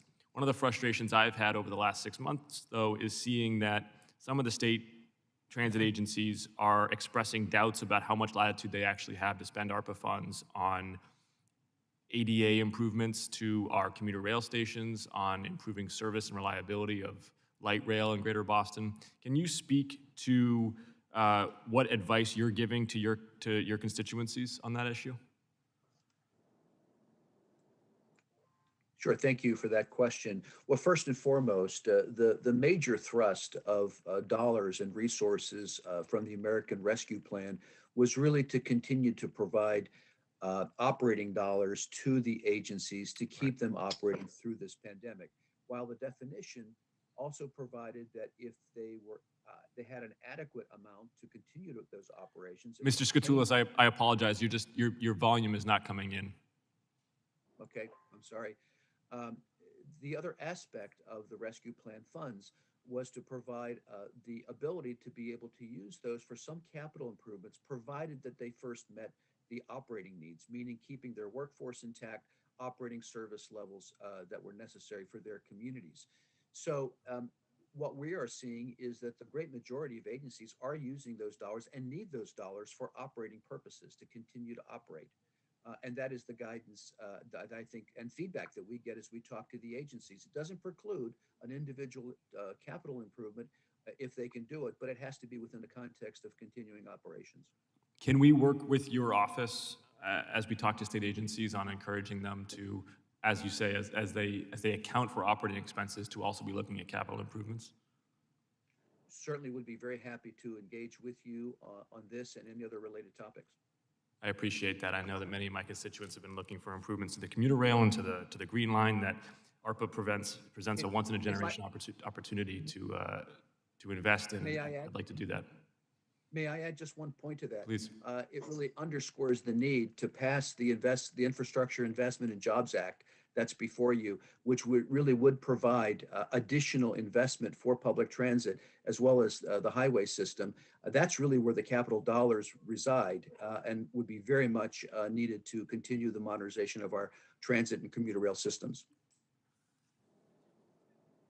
You also mentioned operating expenses, and one of the ways that operating expenses are paid for is through fares. These fares, though, when accounted for the costs of administering and enforcing them, really are a marginal part of the operating revenues for the T and the commuter station in Massachusetts. And I've been a strong proponent of a Free the T movement, where we really zero out fares for MBTA and commuter rail service. I want to open this up to the panel, but especially Dr. Edelberg and Dr. Boskin, if you have thoughts for how zeroing out fares might induce more ridership and actually at a social level save money by reducing congestion. Well, I would, if you're zeroing out fares in off-peak times, that would perhaps make sense because it would shift people from congested times to less congested times. Generally, lowering the cost to somebody increases their demand for the service, which would, if it was done in peak times, would increase congestion. Dr. Boskin, I'll reclaim my time, just so I want to give Dr. Edelberg a chance to respond as well with 40 seconds. Yeah, absolutely. So we know that, I think what Dr. Boskin has in mind is that you want to charge people during congested times so that they absorb some of the cost. They factor in some of that cost when making that decision about when to ride. And that's where I think user fees are effective and efficient because they align all of the incentives correctly. However, first you have to make sure that, it creates all of these complications with how people are doing the comparison to other forms of transportation, because I think what you have in mind, they're also regressive, and that makes them complicated. And many people, I would note, before I yield back my time, can't choose when they have to commute. Correct. I'll yield my time to the chairwoman.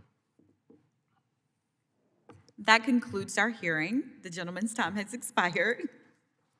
I would like to thank each of the witnesses for your testimony today. Your comments have been very informative and helpful to our work on this committee. I ask unanimous consent that the record of today's hearing remain open until such time as our witnesses have provided answers to any questions that may be submitted to them in writing. I also ask unanimous consent that the record remain open for 15 days for any additional comments and information submitted by members or witnesses to be included in the record of today's hearing. Without objection, so ordered. The committee stands adjourned.